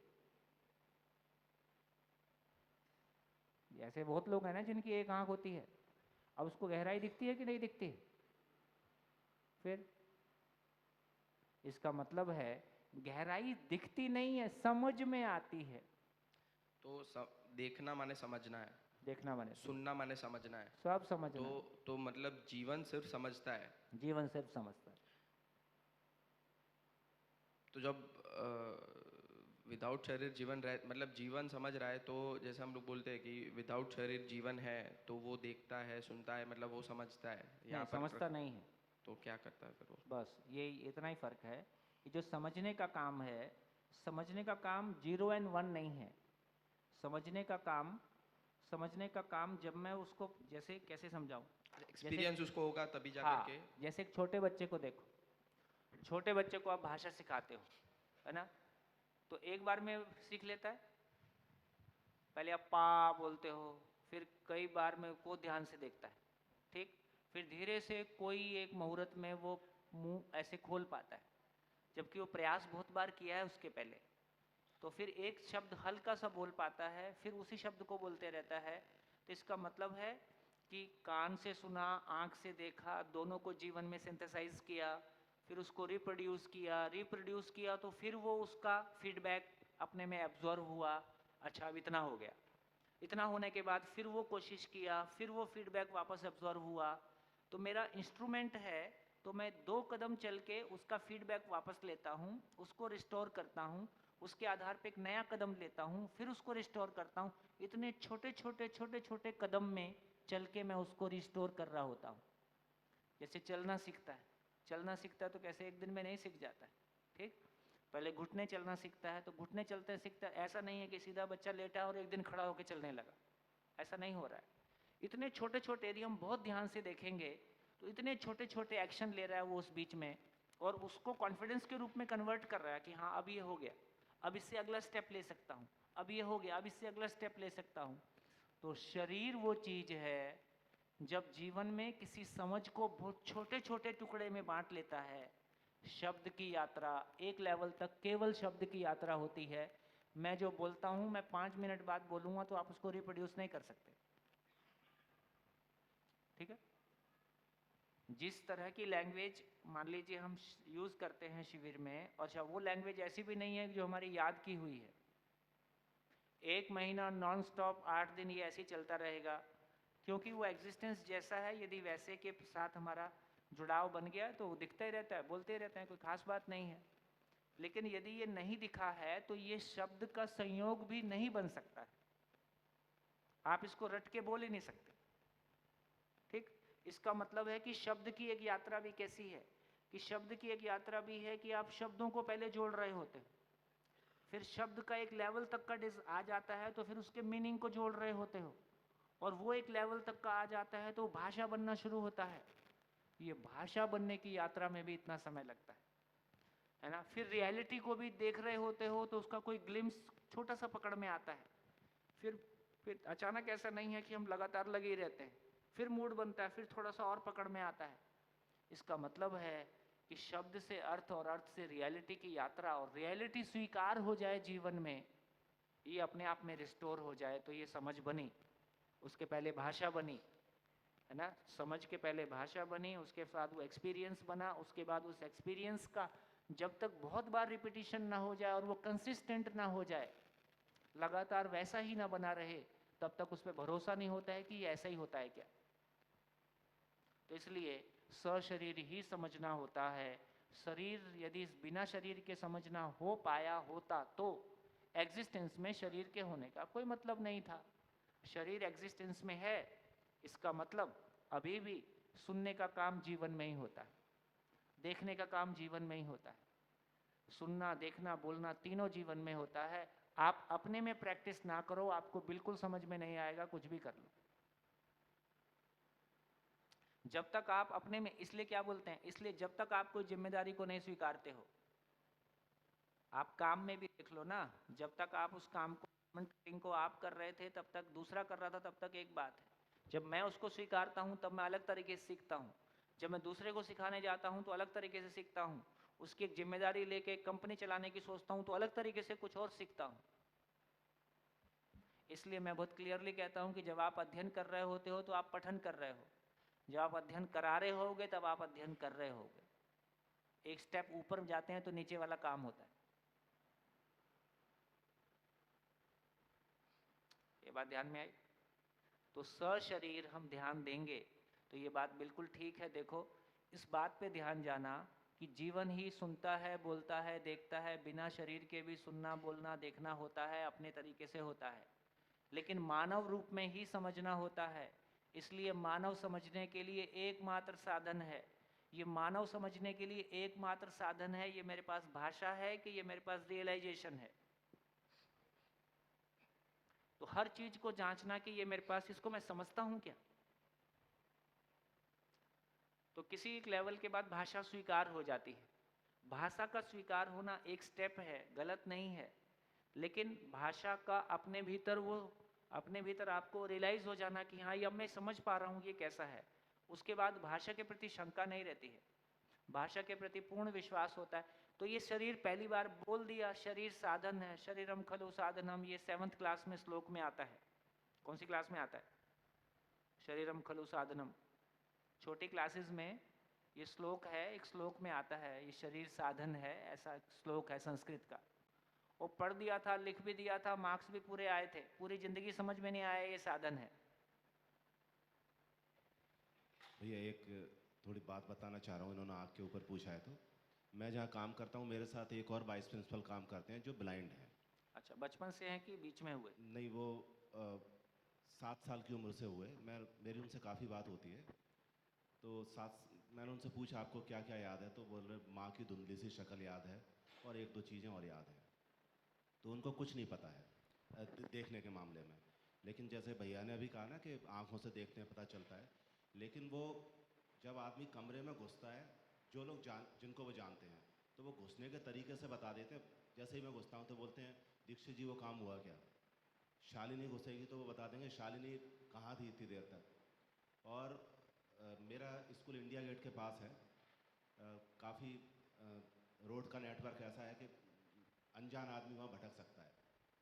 और मुझे लगता नहीं है दिल्ली में कोई ऐसा आदमी होगा जो उनसे ज़्यादा रोड की जानकारी रखता होगा। अच्छा। किसी को कहीं जाना होता है तो उनसे पूछते हैं, उनको ये पता है कहाँ पे राइट मोड़ना है, कौन सा वन वे है और किस जगह पे पार्किंग है, किस जगह फ्री पार्किंग है, सब मैं भी उनसे पूछ के जाता हूँ। और मैं आपको एक उनका एक्सपीरियंस बता रहा हूँ। आप बोल रहे ना आँख से दिखाई देता है कि NCERT जा रहे थे हम लोग। मेरा स्कूल है बगल में, गर्ल्स स्कूल भी है, उसमें प्रिंसिपल मैडम है, हमें एक साथ किसी सेमिनार में जाना था। तो वो ड्राइव कर रही थी कार और उनके पास एक कॉन्फिडेंस था कि मैं तो देख रही हूँ, मुझे तो सब पता है। तो उनका BP सिंह नाम है जो मेरे साथ वाइस प्रिंसिपल है। और सिंह साहब ने उनसे कहा कि मैडम ठीक से देखना, जब NCERT का जो मेहरौली वाले रोड पे जाते हैं, छोटा सा कट है, लेफ्ट कट लेने के बाद एकदम से सीधे होना पड़ता है। तो बोले अरे सर मुझे मालूम है, मैं कई बार आई हूँ और आप मत बताओ ना। 2 बार ठोका तो मैडम थोड़ी झुंझला गई। थोड़ा आगे चलने के बाद मैडम बोलती है कि सर लगता है वो कट निकल गया। तो तो सर बोले कि मैडम मैं तो आपसे पहले ही कह रहा था वो बड़ा कंफ्यूजिंग है। तो बोले अब क्या करें? तो फिर उन्होंने बोला आप देखो, आपको लेफ्ट साइड में पेट्रोल पंप दिखाई दे रहा है? तो बोले हाँ है। बोले तो उनको कैसे दिखाई देता है? वो जब जाते हैं ना, जैसे मेरे साथ जा रहे हैं, हाँ। तो वो एक बार पूछते हैं मेरे, जब अब उनको मेरे ऊपर जैसे विश्वास है, कोई भी आते हैं ना तो पूछते हैं कि ये खान साहब कैसे हैं। तो मैं बता देता हूँ ये सतीश कौशिक जैसे दिखते हैं। उनको कुछ एग्जाम्पल दे के मोटे से हैं ये हैं। अच्छा। तो एक बार में उनकी मेमोरी में सेट हो जाता है। अच्छा। तो देखना भी वही है, देखने में भी तो हाँ। मेमोरी में सेट करते हैं ना, हमारी भी एक हाँ। दृष्टि है, उसके आगे हम नहीं देख पाते हैं। हाँ। उसकी दृष्टि थोड़ी कम हो गई है, हाँ। लेकिन वो भी किसी न किसी तरीके से कर रहे हैं। तो वो उन्होंने बोला पेट्रोल पंप है, बोले यहाँ से यू टर्न ले लो और यू टर्न लेके पहले ही लेफ्ट कट अंदर ले लेना। तो जब लोग उनसे बातचीत करते हैं तो मालूम चलता है कि एक्चुअली हमारी दृष्टि सीमित है और इनकी हमसे ज़्यादा है। ओ। हाथ मिलाने के तरीके से पता लगा लेते हैं वो कि आदमी 5 फुट 5 इंच का है या 6 फुट 1 इंच का है। तो ये अनुभव वाली बात है, वो उन्होंने अपना प्रैक्टिस कर लिया है ये। वही कलर तक बता देता है। हाँ वो मैंने भी शिविरों में देखा, जितने लोग ब्लाइंड आए उनका रिटेनिंग पावर आंख वालों से ज़्यादा है। वो सूरत की एक महिला थी, वो मेरे को साल में एक आध बार फ़ोन करती है। वो यूनिवर्सिटी में कोई शिविर था, उसकी एकदम पुतली एकदम वाइट थी, है ना, और बहुत मोटी मोटी आंखें थी। उसका हस्बैंड डिप्रेशन ठीक ठाक है और वो किसी भी कारण से थोड़ा बहुत डिप्रेशन में रहता है। तो घर का कमाऊ बंदा वो ब्लाइंड महिला है, तो पति को भी संभालती है, घर का खर्चा भी संभालती है। और मेरे को साल में एक आध बार, या अब तो 2-1 साल हो गया शायद फ़ोन नहीं है, तो मेरे को साल में एक आध फ़ोन करके बोलती है कि मेरे को जो शिविर में समझ में आया और मेरा उत्साह एकदम बुलंद है। कोई कोई लोग मिलते हैं जिनका एक शिविर करने के बाद वो लेवल मेंटेन रह जाता है, उसमें से वो ब्लाइंड महिला एक है। दिल्ली में भी प्रिंसिपल्स में से, टीचर्स में से कुछ कुछ ऐसे आते ही हैं। तो मैं देखता हूँ कि उनकी लिसनिंग बहुत पावरफुल रहती है, मिस ही नहीं करते कुछ भी। हमारा बहुत मिस होता है, उनको बहुत बहुत उनको एकदम क्लियर लिसनिंग का अभ्यास हो जाता है। एक चीज़ तो और देखने बताइए। की, जीवन की देखने की सामर्थ्य, जीवन की देखने की मतलब फील करने की और समझने और जीने की सामर्थ्य सामान्य से बहुत बढ़ जाती है। मैं चूँकि इंस्पेक्शन करता हूँ स्कूलों में जाके, तो जो मेरा अपना ऑब्जर्वेशन है, दिल्ली में जितने ब्लाइंड प्रिंसिपल हैं वो 70-80% नॉर्मल वालों से ज़्यादा अच्छा काम करते हैं। ये मेरा अपना ऑब्जर्वेशन, उनका स्कूल ज़्यादा सेट है और बाकी सारी चीज़ें एडमिनिस्ट्रेशन को नॉर्मल लोगों से ज़्यादा अच्छा करती है। तो जैसे बस यही है कि जब जीवन शरीर में है तो एक तो समझना है जीवन का, और एक आंखों पे लाइट पड़ना। तो दोनों में से एक भी प्रक्रिया जब जीवन अकेला होता है नहीं होती है। तो जीवन जब अकेला होता है तो उस वक्त प्रतिबिंब जो पड़ता है उसी को हम देखना बोलेंगे। अभी मेरे को मतलब अभी के लिए इतना ही कह दूं, क्योंकि जैसा अभी देखते हैं इससे ज़्यादा शार्प दिखता है, इससे ज़्यादा तेज़ दिखता है। अब चूंकि अब मैं भी जीवन रूप में ही हूँ, तो मैं भी इसमें अब क्या बता दूं, शरीर छूटेगा तो दिखेगा ही, तब देख लेना।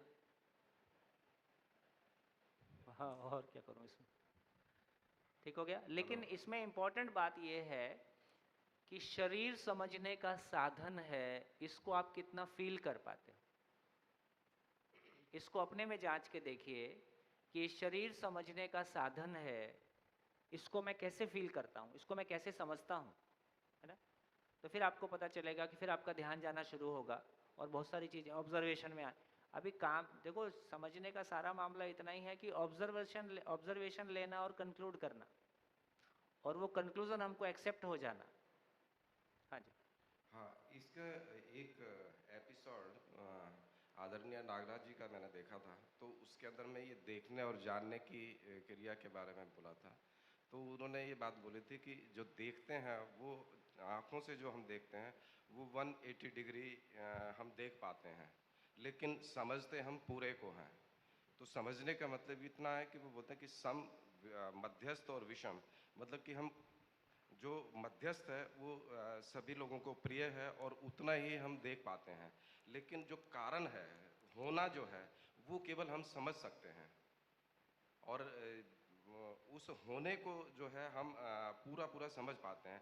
बीच में जिस तरह से कुछ वैज्ञानिक या गणित का माध्यम है, तो गणित से हम कोई फार्मूला लगा करके एरिया निकाल सकते हैं, वॉल्यूम निकाल सकते हैं, जो कि हमारी इंद्रियों से जो कुछ भी हमें दिखाई देता है उससे हम ज़्यादा देख पाते हैं, लेकिन समझते उससे भी ज़्यादा हैं।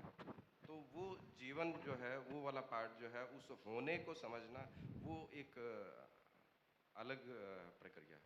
जी, जैसे बहुत सिंपल बात है, जो बहुत कोई बढ़िया आर्टिस्ट होगा, आप इधर मुंह करके बैठे हैं लेकिन मैं आपकी बैक साइड की फ़ोटो बना सकता हूँ कि नहीं, जो मेरे को नहीं दिख रहा है। इसका मतलब क्या हुआ? इसका मतलब हुआ कि समझ में आता है, समझ में आता है। तो ये देखना भी समझ में ही आता है। जीवन के पास ना कोई आकृति पहुंचती है, ना रसगुल्ले की मिठास पहुंचती है, ना वहाँ काला पहुंचता है, ना वहाँ नीला पहुंचता है। जीवन के पास तो केवल एक वाइब्रेशन पहुंचता है। ये बात ध्यान में है? मतलब जीवन जिसको हम कह रहे हैं, शरीर को चलाने वाली रियलिटी, वहाँ तो केवल ब्रेन का न्यूरॉन्स एक प्रकार का वाइब्रेशन देता है। मैंने काली शर्ट देखी और काली शर्ट देख के मुझको अच्छी लगी, तो एक प्रकार का वाइब्रेशन चला गया। मैंने काली शर्ट देखी और नापसंद किया, एक दूसरे प्रकार का वाइब्रेशन चला गया। अब ये वाइब्रेशन पहचान की जगह में रखा है, तो जब भी मैं काला देखता हूँ मैं काले को इग्नोर कर देता हूँ, क्योंकि मेरी मेमोरी में रखा है कि मुझको पसंद नहीं है। ठीक है? तो वहाँ कलर देखा कि स्वाद लिया कि चोट लगी कि मैं खुश हुआ कि किसी ने माला पहनाई, वहाँ केवल वाइब्रेशन है। तो एक अनुकूल वाइब्रेशन है, एक प्रतिकूल वाइब्रेशन है। तो प्रतिकूल वाइब्रेशन का मेमोरी एक जगह बना हुआ है, अनुकूल वाइब्रेशन का एक जगह बना हुआ है ना? तो इसके लिए जीवन की बात करोगे तो देखने वाला जो है वहाँ आंखें है ही नहीं, आंख से मिली एक सूचना है जो मूलतः एक वाइब्रेशन के रूप में मुझ तक पहुँचती है। अब वाइब्रेशन वाली सूचना को मैं पूछ के कैसे ले लेता हूँ या मैं देख के कैसे ले लेता हूँ, वो सूचना ग्रहण करने के तरीके हैं। खैर, इस सारी चर्चा में सार क्या निकला? इस सारी चर्चा में सार क्या निकला?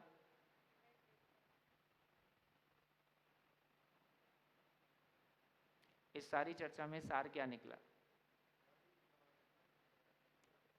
है? इस चर्चा का सार क्या निकला? माइक से बोलो। इस चर्चा का, पूरी चर्चा का सार क्या निकला? पीछे माइक दो। ओ बहन हमारी, क्या नाम है? शिल्पा। हाँ, शिल्पा बहन। जम के लग जाओ फिर से एक बार।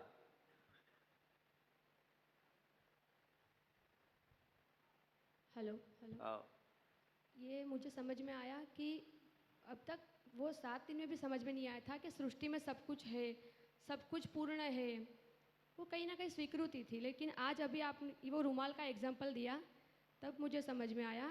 कल आपको लगा होगा, आपको तो नहीं लगता कि रुमाल खो गया है, लेकिन वो रुमाल आपके चेहरे पे से पोषक भाई के पास आ गया और पोषक भाई ने आपको अभी दिया। तो आपने इतना बोला कि वो व्यापक था, मतलब वो कहीं खो नहीं गया था, वो तो व्यापक ही था, उसका स्थान बदल गया था।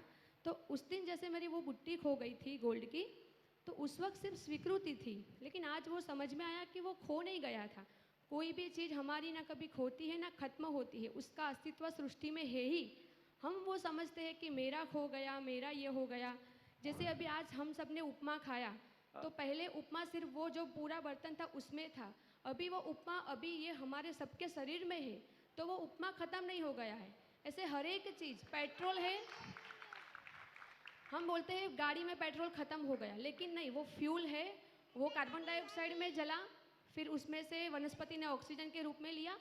तो अभी समझ में आया। कल भी आप बोल रहे थे व्यापक व्यापक, तो मुझे नहीं समझ में आ रहा था, लेकिन अभी वो क्लिक हुआ कि व्यापक क्या है। तो हर एक चीज़ अपने पूर्ण है। हम हमेशा मतलब इसी में दुख करते हैं कि मेरा खो गया, मेरा ये ख़त्म हो गया। तो ये बात आज मुझे समझ में आई।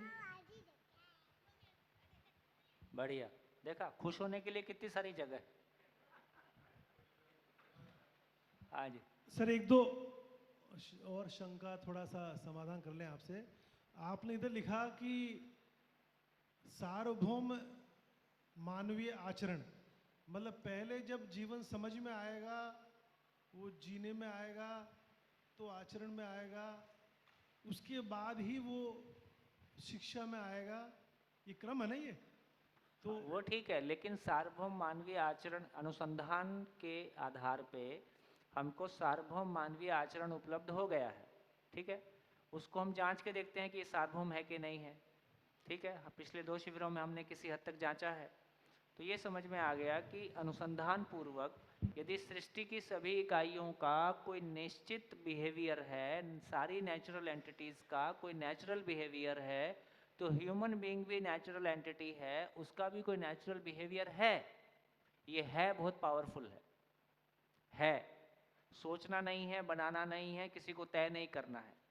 ये हजारों, ये मतलब इसमें साल भी नहीं है कब से तय है ना, ये एग्जिस्टेंस में है। से लोहे के परमाणु का एक निश्चित आचरण है, ठीक। उसको पहचान लिया तो हम उसके साथ में जी पा रहे हैं, है ना। यदि नहीं पहचानते तो उसके साथ में नहीं जी सकते थे, ठीक, उपलब्ध होने के बावजूद। तो किसी चीज़ की उपलब्धता के आधार पे हम उसके साथ नहीं जी लेते हैं, उसकी समझ होने से हम उसके साथ में जी लेते हैं। तो ये क्लैरिटी हमारी बनी। अब यदि ये सार्वभौम मानवीय आचरण उपलब्ध हो गया है अनुसंधान पूर्वक, तो हम शिक्षा पूर्वक इसको हर बच्चे तक पहुंचा सके और ऐसे आचरण के साथ में एक मानव व्यवस्था में जी सके, है ना। कल ऐसे हम लोग रास्ते में आ रहे थे तो चर्चा हो रही थी, तो पता चला कि मैक्सिमम बड़ी घटनाओं में केवल जिन लोगों को सत्ताएं चलानी थी, उन्होंने सत्ता पाने के लिए और दूसरों को निपटाने के लिए के क्रम में जितनी बड़ी गलतियां की हैं, उसको ये सारी मानव जाति झेलती है ना। शीर्ष पे बैठे किसी एक व्यक्ति का निर्णय पूरा देश झेल रहा होता है, पॉजिटिव भी और नेगेटिव भी। इसका मतलब है कि मूल लड़ाई जो है वो सत्ता की लड़ाई। घर में भी लड़ाई वही है, चलेगी किसकी? घर में भी लड़ाई वही है, चलेगी किसकी? ऑफिस में भी लड़ाई यही है, चलेगी किसकी? सरकार में भी लड़ाई यही है, चलेगी किसकी? विश्व में भी लड़ाई यही है, चलेगी किसकी? तो एक 1 पॉइंट प्रोग्राम है, चलेगी किसकी? और जब मेरी और आप में ऑप्शन है कि मेरी चलेगी कि आपकी चलेगी, तो मैं आपको निपटा दूं। अब ट्रक के नीचे निपटाऊं कि आपको कैसे निपटाऊं, उसके निपटाने के तरीके हजार हो सकते हैं, लेकिन यही मानव जाति में हुआ है कि ये सत्ता का संघर्ष वो तमाम धार्मिक संस्थानों में भी मिलेगा। सत्ता के संघर्ष, उससे मुक्त हम नहीं हुए हैं। तो जब तक हमको वो क्लैरिटी नहीं बनेगी कि हर इकाई स्वयं में व्यवस्था है और व्यवस्था में भागीदार है, तब तक ये एग्जिस्टेंस में ऐसी कोई लड़ाई नहीं है। फूल फूल है, नीम नीम है, आम आम है, पीपल ने सारे पौधों को ख़त्म कर दिया, शेर ने सारे जानवर को ख़त्म कर दिया। हजारों साल से शेर भी है, हजारों साल से बकरी भी है, हजारों साल से गाय भी है, ठीक। सब कुछ अपनी जगह में इंटैक्ट है। जो कुछ ख़त्म हुआ है मानव की वजह से ख़त्म हुआ है और पढ़े लिखे लोगों की वजह से ज़्यादा ख़त्म हुआ है। तो जब ये सारा हमारे ध्यान में आता है तो इस बात पे हमारा ध्यान जाता है कि बेसिकली यदि वो नेचुरल बिहेवियर हमको मानव का नेचुरल होना समझ में नहीं आया, इसलिए शासन और व्यवस्था में डिफरेंस। बहुत मार्मिक बातें हैं, यदि ये हमारे ध्यान में आएगा तो बहुत मार्मिक बातें हैं। अभी हमारे परिवार से लेके सारे हमारे धर्म संगठन तक हम शासन की व्यवस्था से मुक्त नहीं हैं। सभी जगह हमारी व्यवस्था शासन ही है ना।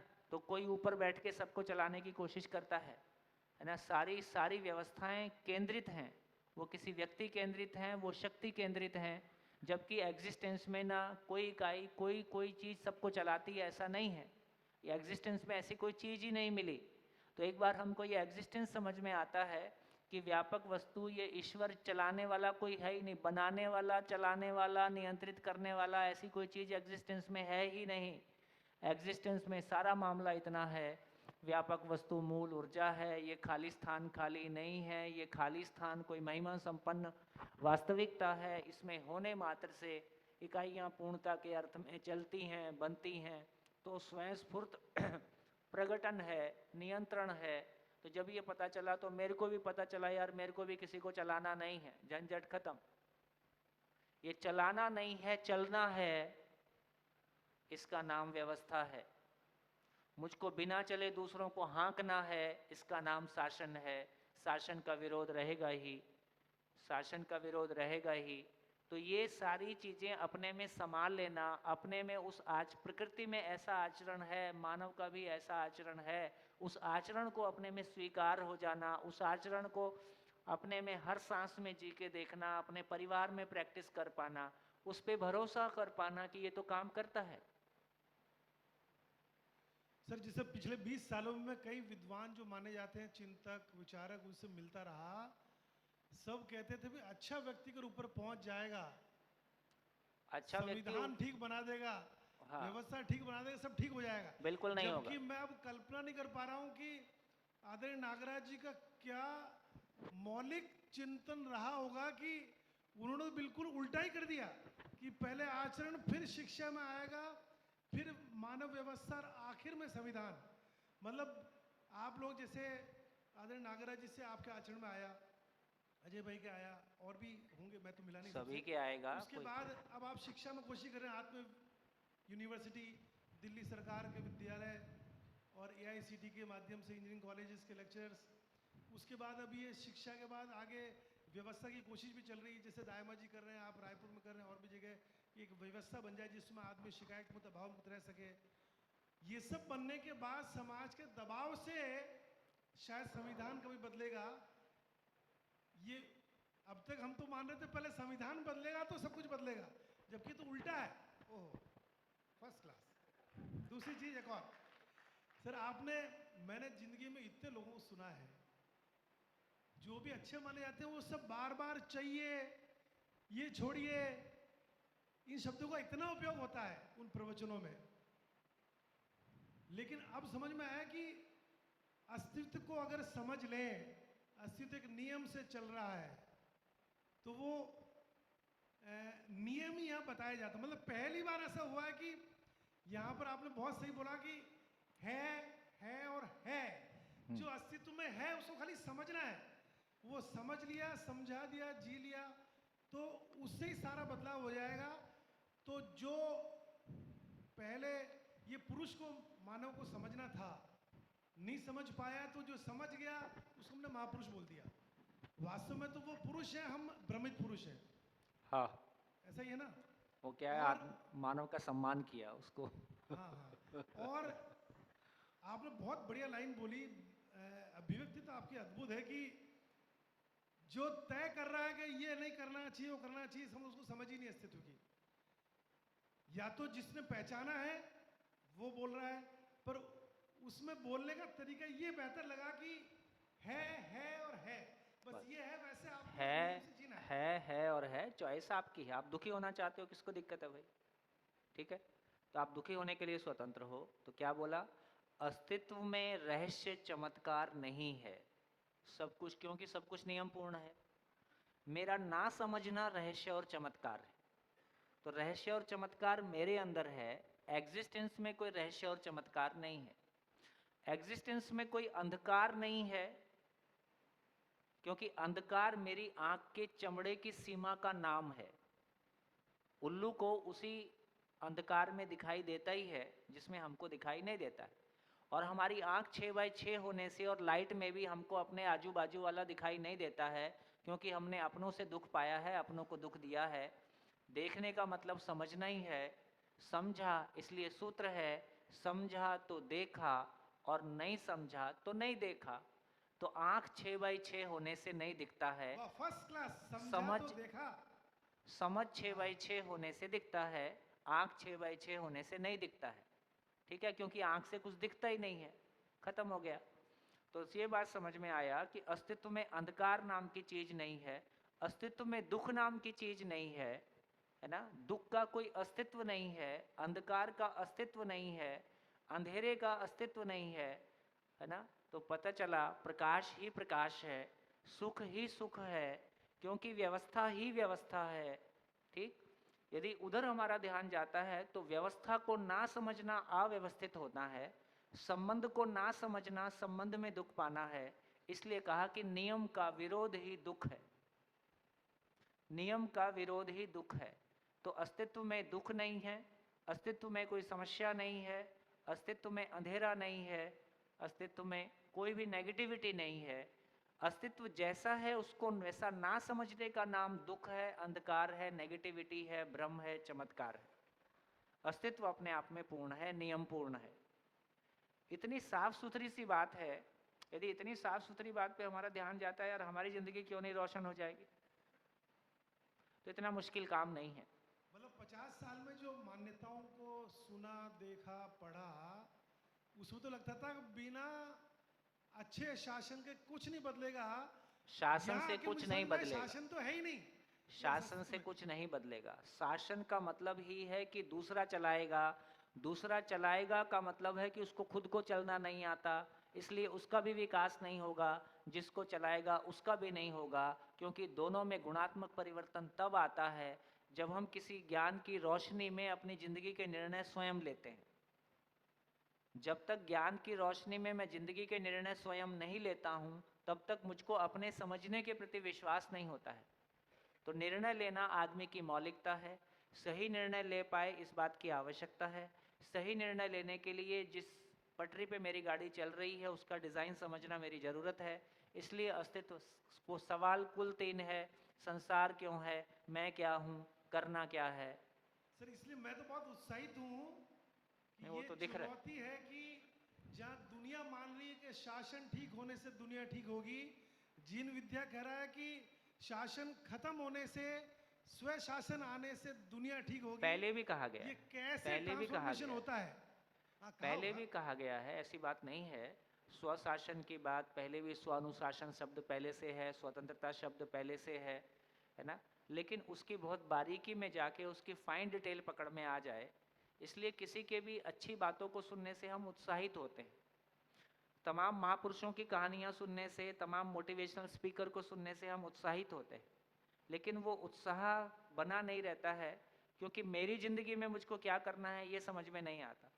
तो मोटिवेट होना एक बात है, ट्रांसफॉर्मेशन हो जाए दूसरी बात है। तो मेरी ज़िंदगी में मैं जीव चेतना से मानव चेतना में गुणात्मक परिवर्तन आ जाए, मैं मानव होने के मानव के रूप में स्वयं को पहचान सकूं, दूसरे को मानव के रूप में पहचान सकूं, तो जीना हो जाए। तो जीने की कामना हमारी है, जीने की योग्यता नहीं है, क्योंकि अस्तित्व और मानव की समझ हमारे पास नहीं है। बढ़िया। इसलिए बचा हुआ जीवन इसमें लगाने में इतना मजा आने वाला, ऐसा मैं बिल्कुल आने ही वाला है। कर पा रहा हूँ कि अब मुझे दुनिया को बदलते देखना का शासन से स्व शासन की तरफ कैसे करवट बदलती है खुद दुनिया। को बदलता हुआ देखने मात्र से ये भरोसा हो जाता है कि सब कुछ बदल सकता है। ओके, एक और चीज सर, आपने बोला कि कल्पनाशीलता का तृप्ति बिंदु अनुभव है। अनुभव का मतलब है to see the existence as it हाँ, इज। जो जैसा उसको वैसा समझना। ओके, और कर्म स्वतंत्रता का तृप्ति बिंदु आपने बोला कि स्वराज्य है। ओके, तो आपने आखिर में एक लाइन बोली, वो मैं पकड़ नहीं पाया, कि तृप्ति तब तक नहीं होगी जब तक स्वराज्य नहीं आएगा, ऐसा क्या बोला आपने? कल्पनाशीलता की तृप्ति जब तक नहीं होगी जब तक कुछ भी मेरे लिए रहस्य शेष है। तो ये आत्मा नाम की चीज़ यदि है तो कहाँ से आ गया, ये ईश्वर नाम की चीज़ है तो कहाँ से आ गया, है कि नहीं है, और ये पूरा मैकेनिज्म कैसे काम करता है। तो जब तक मैं किसी बात को अपने में माना भी हुआ हूँ, जब तक वो, इसलिए मैंने कहा कि बीज बीज को मल्टीप्लाई करता है, वंश वंश को मल्टीप्लाई करता है, और ज्ञान ज्ञान को, जब तक ज्ञान ज्ञान को मल्टीप्लाई ना करे, जब तक एक मानव जो कुछ भी मानता है उसको मल्टीप्लाई ना करे, उसको तृप्ति होगा ही नहीं। इसलिए हम में से हर आदमी जो कुछ भी मानता है उसको दूसरों को मनवाने के लिए पूरी ताकत लगाता ही है। ये नेचुरल है, इसमें कुछ भी गलती नहीं है, ऐसा ही होता है। लेकिन यदि वो कंटेंट अधूरा है, कंटेंट पूरा है कि अधूरा है, उसको मैं अपने परिवार में जांच सकता हूँ। यदि मेरा परिवार शिकायत मुक्त अभाव मुक्त है, तो इस साल में कितने परिवार शिकायत मुक्त अभाव मुक्त होने के लिए मल्टीप्लाई हुए या उस तरफ उस यात्रा में निकले, इसको मैं जांच ही सकता हूँ। तो जब तक हर चीज़ का क्रॉस चेक नहीं है, पैरामीटर नहीं है, स्व मूल्यांकन के आधार नहीं है, तब तक हर व्यक्ति अपने आप को समझदार माने ही रहता है, दूसरों को कम माने ही रहता है, दूसरा हमको कम माने रहता है, हम उसको कम माने रहते हैं। तो जब तक वो यूनिवर्सल ह्यूमन स्टैंडर्ड्स, वो मानव के आचरण का सार्वभौम मापदंड उपलब्ध नहीं हुआ, उस आईने में देख के मैं भी अपना अधूरापन देख सकता हूँ, आप भी देख सकते हो। फिर मैं आपको अधूरा नहीं कह रहा हूँ, आप मुझको अधूरा नहीं कह रहे हो, आप खुद ही अपना अधूरापन स्वीकार रहे हो, मैं भी अपना अधूरापन स्वीकार रहा हूँ। अब झगड़ा नहीं है, अब मिलके यात्रा हो सकती है। वाह सर, एक चीज और बताइए कि मैंने ये सुना था किसी से कि जो ज्ञान कर्म में परिवर्तित नहीं हुआ वो बोझा है। बोझा है। तो अगर हमको कल्पनाशीलता के तृप्ति बिंदु अनुभव पे जाके अस्तित्व जो जैसा है उसको समझ के अगर हमने उसको कर्म में परिवर्तित करके स्वराज्य के लिए प्रयास नहीं किया तो ये फिर अधूरा ही ज्ञान है। बोझा है। अधूरा है। देखिए अभी भी हम माँ बाप, बहुत सारी चीज़ें हमारे पास अच्छी हैं, पर यदि हम उस अच्छी चीज़ों को अपने बच्चों तक नहीं पहुँचा पाते हैं तो हमको कैसा लगता है? हाँ। सिंपल सी बात है ना, ये ऑब्जर्वेशन अपने घर में ही आता है। यदि हम माँ बाप के पास में कोई अच्छी चीज़ें हैं सोचने समझने जीने के रूप में, लेकिन हम अपने बच्चों तक उसको नहीं पहुँचा पाते हैं, तो हमको वो गैप लगता ही रहता है, वो अधूरापन अपने में लगता ही है कि हम इसको नहीं पहुँचा पा रहे हैं। इसका मतलब फिर से बोलूँगा, बीज बीज को मल्टीप्लाई करता है, वंश वंश को मल्टीप्लाई करता है। ज्ञान यदि मल्टीप्लाई नहीं हुआ तो वो अपने अधूरेपन के साथ ही होता है। ओ फर्स्ट क्लास। इसलिए गांधी जी शायद बोला होगा कि मुझे तो मोक्ष, मैं देश वेश की आज़ादी के लिए लड़ रहा हूँ, मैं तो अपने मोक्ष के लिए लड़ रहा हूँ, मुझे तब तक मोक्ष मिलेगा जब तक इस देश में गरीब है या स्वराज्य नहीं आ जाता है। ओहो कितनी गहरी बात बोल दी उन्होंने। हाँ, तो अब ये समझ इसको में पकड़ आता ही नहीं है। पाए लोग। तो अब ये सिंपल सी बात है, तो आपके साथ में इतना मेहनत करने का मतलब हमारा भी उतना ही है कि भैया हमारा कल्याण हो जाए। आपका हो जाए ये बाई प्रोडक्ट है, आपका कल्याण हो नहीं हो ये आपकी जिम्मेदारी है, उस जिम्मेदारी मैं नहीं ले सकता हूँ। मैं पूरी शिद्दत के साथ, पूरी अपनी जितनी योग्यता मेरी है उस योग्यता के साथ मैं आपके साथ प्रस्तुत होऊंगा, अपना तन मन धन आपके साथ लगाऊंगा। ये मेरी खुशी के लिए, मेरी ग्रोथ के लिए, मेरी ज़रूरत है, इसलिए मैं इस काम को करूंगा। मानव जो कुछ भी करता है अपने सुख के लिए करता है, इसलिए कोई एहसान नहीं, कल आप मत मिलोगे तो भी कोई झंझट नहीं, जो करना होगा कुछ और कर लेंगे, कोई गिला शिकवा शिकायत नहीं, आराम से चला जा सकता है।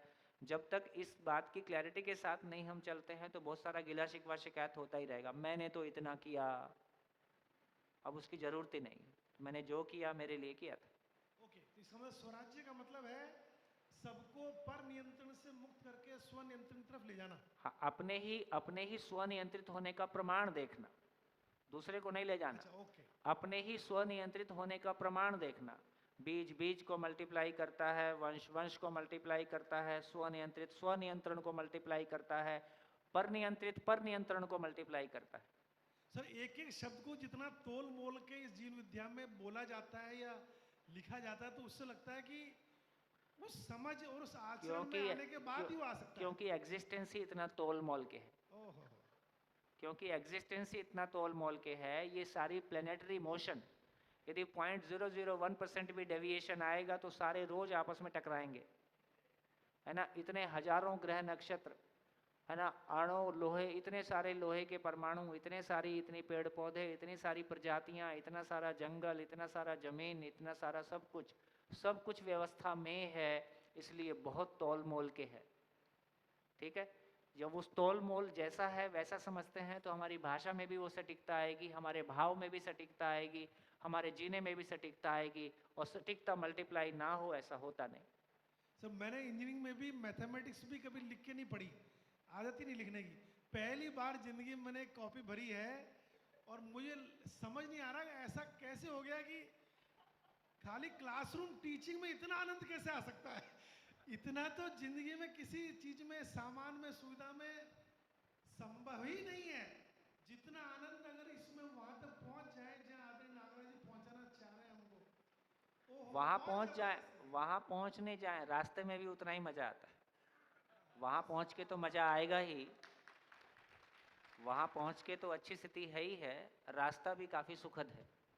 कोई स्ट्रगल नहीं, किसी का विरोध नहीं करना, किसी को छोटा नहीं कहना, किसी का कुछ छुड़वाना नहीं, अपना भी कुछ छोड़ना नहीं, है ना। कोई तपस्या नहीं, कोई त्याग नहीं, कोई दान नहीं, कोई पुण्य नहीं, कोई फोटो नहीं, कोई मूर्ति नहीं, कोई चढ़ावा नहीं, मुक्त रहो।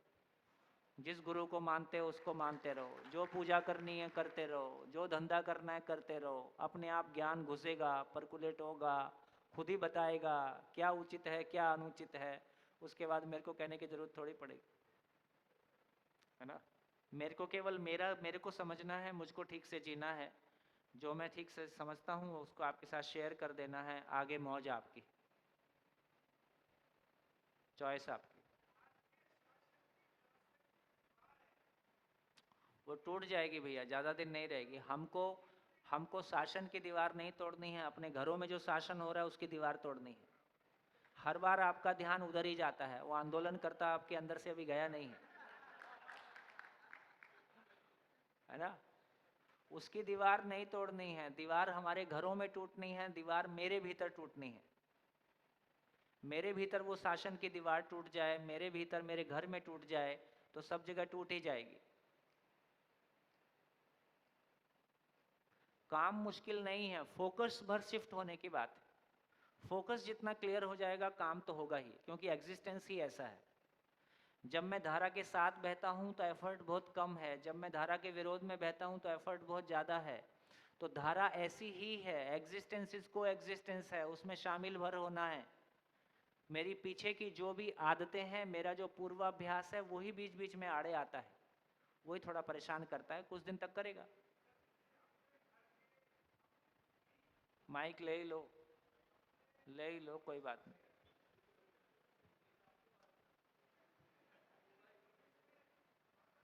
माइक ले लो, माइक ले लो, माइक।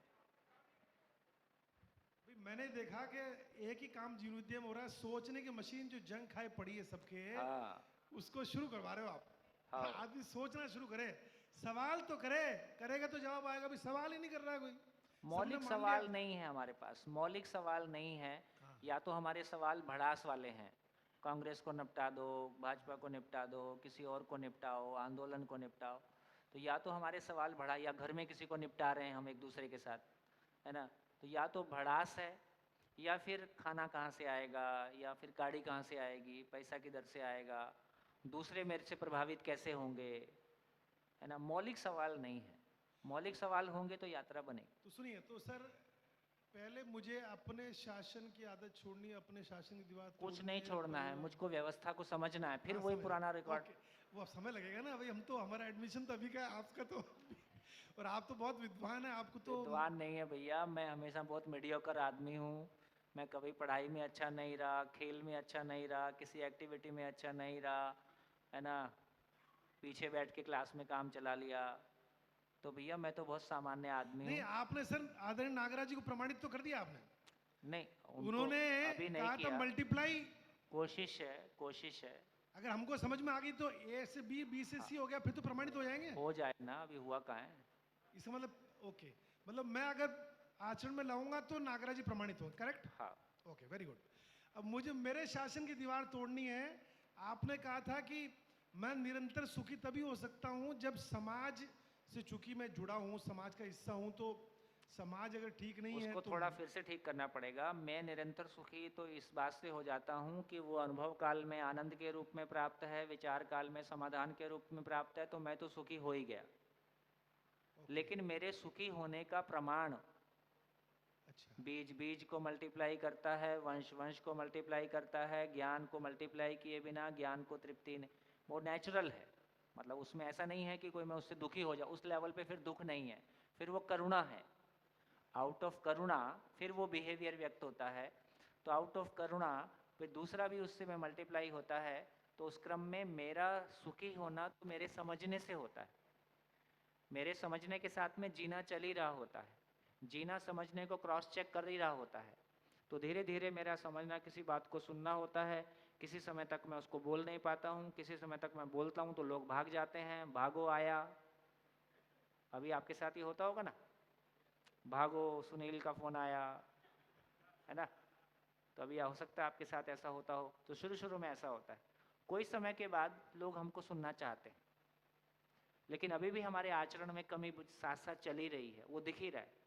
कोई समय के बाद हमारे आचरण से हमको भी तृप्ति होती है, दूसरों को भी तृप्ति होती है, लेकिन अभी भी अपूर्णता शेष होती है। तो ये यात्रा है। तो इस यात्रा में समझने से हमारा तृप्ति हो जाता है, समझने की पूर्णता तक पहुंचने से हमारा तृप्ति पूर्ण हो जाता है। लेकिन आउट ऑफ करुणा फिर वो दूसरों तक तृप्ति का प्रमाण, तृप्ति के प्रमाण के रूप में फिर दूसरों तक पहुंचने का काम आगे बढ़ जाता है। तो मेरे समझने से मेरा तृप्ति है, तृप्ति के मल्टीप्लाई होने से, दूसरों तक पहुंचने से, है ना, उसका प्रमाण है। तो मानव में प्रामाणिकता की क्रिया जीवन में रखा ही है, जो भी कुछ वो पहचानता है उसको मल्टीप्लाई करना ही चाहता है। तो प्रमाण है वो। मैं समाज जब तक सुखी नहीं होगा तब तक मैं सुखी नहीं होऊंगा, ऐसा नहीं, मैं सुखी होकर समाज को भी सुखी करता हूँ, ये नेचुरल है। जैसे मैं सांस लेता हूँ, हाँ, फिर तो एक बार आदमी को समझ में, तो फिर रुकता नहीं है वो, फिर तो वो रुकता नहीं ऐसे। बिना बताए अभी भी कहाँ रुकता है, अभी भी बोलता ही रहता है। फिर सार्थक बोलता है, अभी निरर्थक बोलता है। क्रिया तो वो हो ही रही है। अजय भाई बहुत देर से कुछ कहना चाह रहे हैं। हाँ जी, माइक आगे दीजिए। बढ़िया, उपयोगी रहा। सभा का समय तो खराब नहीं किया हमने। बढ़िया। मैं तो एक एक्सरसाइज कराना चाह रहा था छोटी सी, वो देखने को लेके हो रही थी। बेटा पांडा, तो जिनको भी माने पास का पढ़ नहीं पाते हैं ना बिना चश्मा के, तो एक बार वो चश्मा निकाल दें, है ना। आप किताब खोलें, सभी लोग, है ना। सुनील भाई, हाँ, अब क्या धुंधला धुंधला दिख रहा है, आप भी बिना उसके तो आप रहने लगाए रहें, है ना। अब चश्मा लगा लें और अब देखें तो किसने देखा और कैसे देखा, दो चीज अलग अलग हैं। तो क्या चश्मा ने देखा, क्योंकि बिना चश्मे के तो नहीं दिख रहा है। जैसे आप कह रहे हैं कि आंख बंद करके तो नहीं दिखता है ना, लेकिन अपन कह रहे हैं जीवन देखता है। तो क्या अभी जब मैंने चश्मा के बिना नहीं दिख रहा, चश्मा लगा लिया, तो क्या चश्मे ने देखा या चश्मे के माध्यम से मैंने देखा? ये पकड़ में आया, है ना। तो कैसे देखना एक अलग बात है। मैं शरीर के माध्यम से देख रहा हूं, लेकिन शरीर देख रहा है ऐसा नहीं हो रहा है। माने चश्मा देख रहा है, कहना भाषा नहीं बनती ना, जबकि बिना चश्मे के तो दिख नहीं रहा है। अभी फिर नहीं दिख रहा है, और फिर लगा लिया, पढ़ पा रहे हैं। तो क्या चश्मा देख रहा है या चश्मे के माध्यम से? तो ये बात बिल्कुल ठीक है, जो आपका सवाल ठीक है कि फिर मैं आंख बंद करके तो नहीं देख रहा हूं, दिख रहा है। तो पहला डिस्टिंक्शन ये आ जाए कि देख तो मैं ही रहा हूं, आंख के माध्यम से देख रहा हूं, लेकिन आंख देख रही ऐसा नहीं है। तो शरीर एक साधन है, जैसे बिल्कुल चश्मा एक साधन है, इसके बिना मैं नहीं देख पाता हूं, इसको लगा करके ही देख रहा हूं। इसका ये मतलब नहीं कि चश्मा देख रहा है, देख तो मैं ही रहा हूं, चश्मे के माध्यम से देख रहा हूं। अब ये तो होगा बहुत स्थूल लेवल पर, है ना। जब सूक्ष्म में जाते हैं तो फिर हम जब देख रहे हैं कि हम अपने भाई को ही नहीं देख पा रहे हैं, माता पिता को नहीं देख पा रहे हैं, है ना, क्योंकि उसमें जो कृतज्ञता है, सम्मान है, उदारता है, या मूल्य हैं, या भाव है, ये तो फिर भी जीवन ही देख रहा है। तो सूक्ष्म में तो चश्मा लगाने से भी नहीं दिख रहा है उसके बाद तो, है ना। वो तो फिर अपने दृष्टिकोण, जो न्याय है, वो चश्मे से नहीं दिख रहा है ना, आँख से नहीं दिख रहा है। तो वो अपनी योग्यता या पात्रता का विकास, है ना। तो जैसे इस बिल्डिंग में, है ना, सिविल में आपको बहुत सारी चीज़ें अपन देखेंगे, तो फिर वो तो उसके बाद ही देखना शुरू हो रही हैं। उसी को जो दृष्टिकोण बदलने की बात कर रहे हैं। तो पहला डिस्टिंक्शन से इसका मतलब ये नहीं कि अब आंख बंद करके दिखने लगेगा, क्योंकि साधन के माध्यम से दिख रहा है, लेकिन देखने वाला कोई और है। तो उस प्रक्रिया की बात बड़ी बढ़िया। चाय पी लें, फिर मिलते हैं चाय के बाद। धन्यवाद।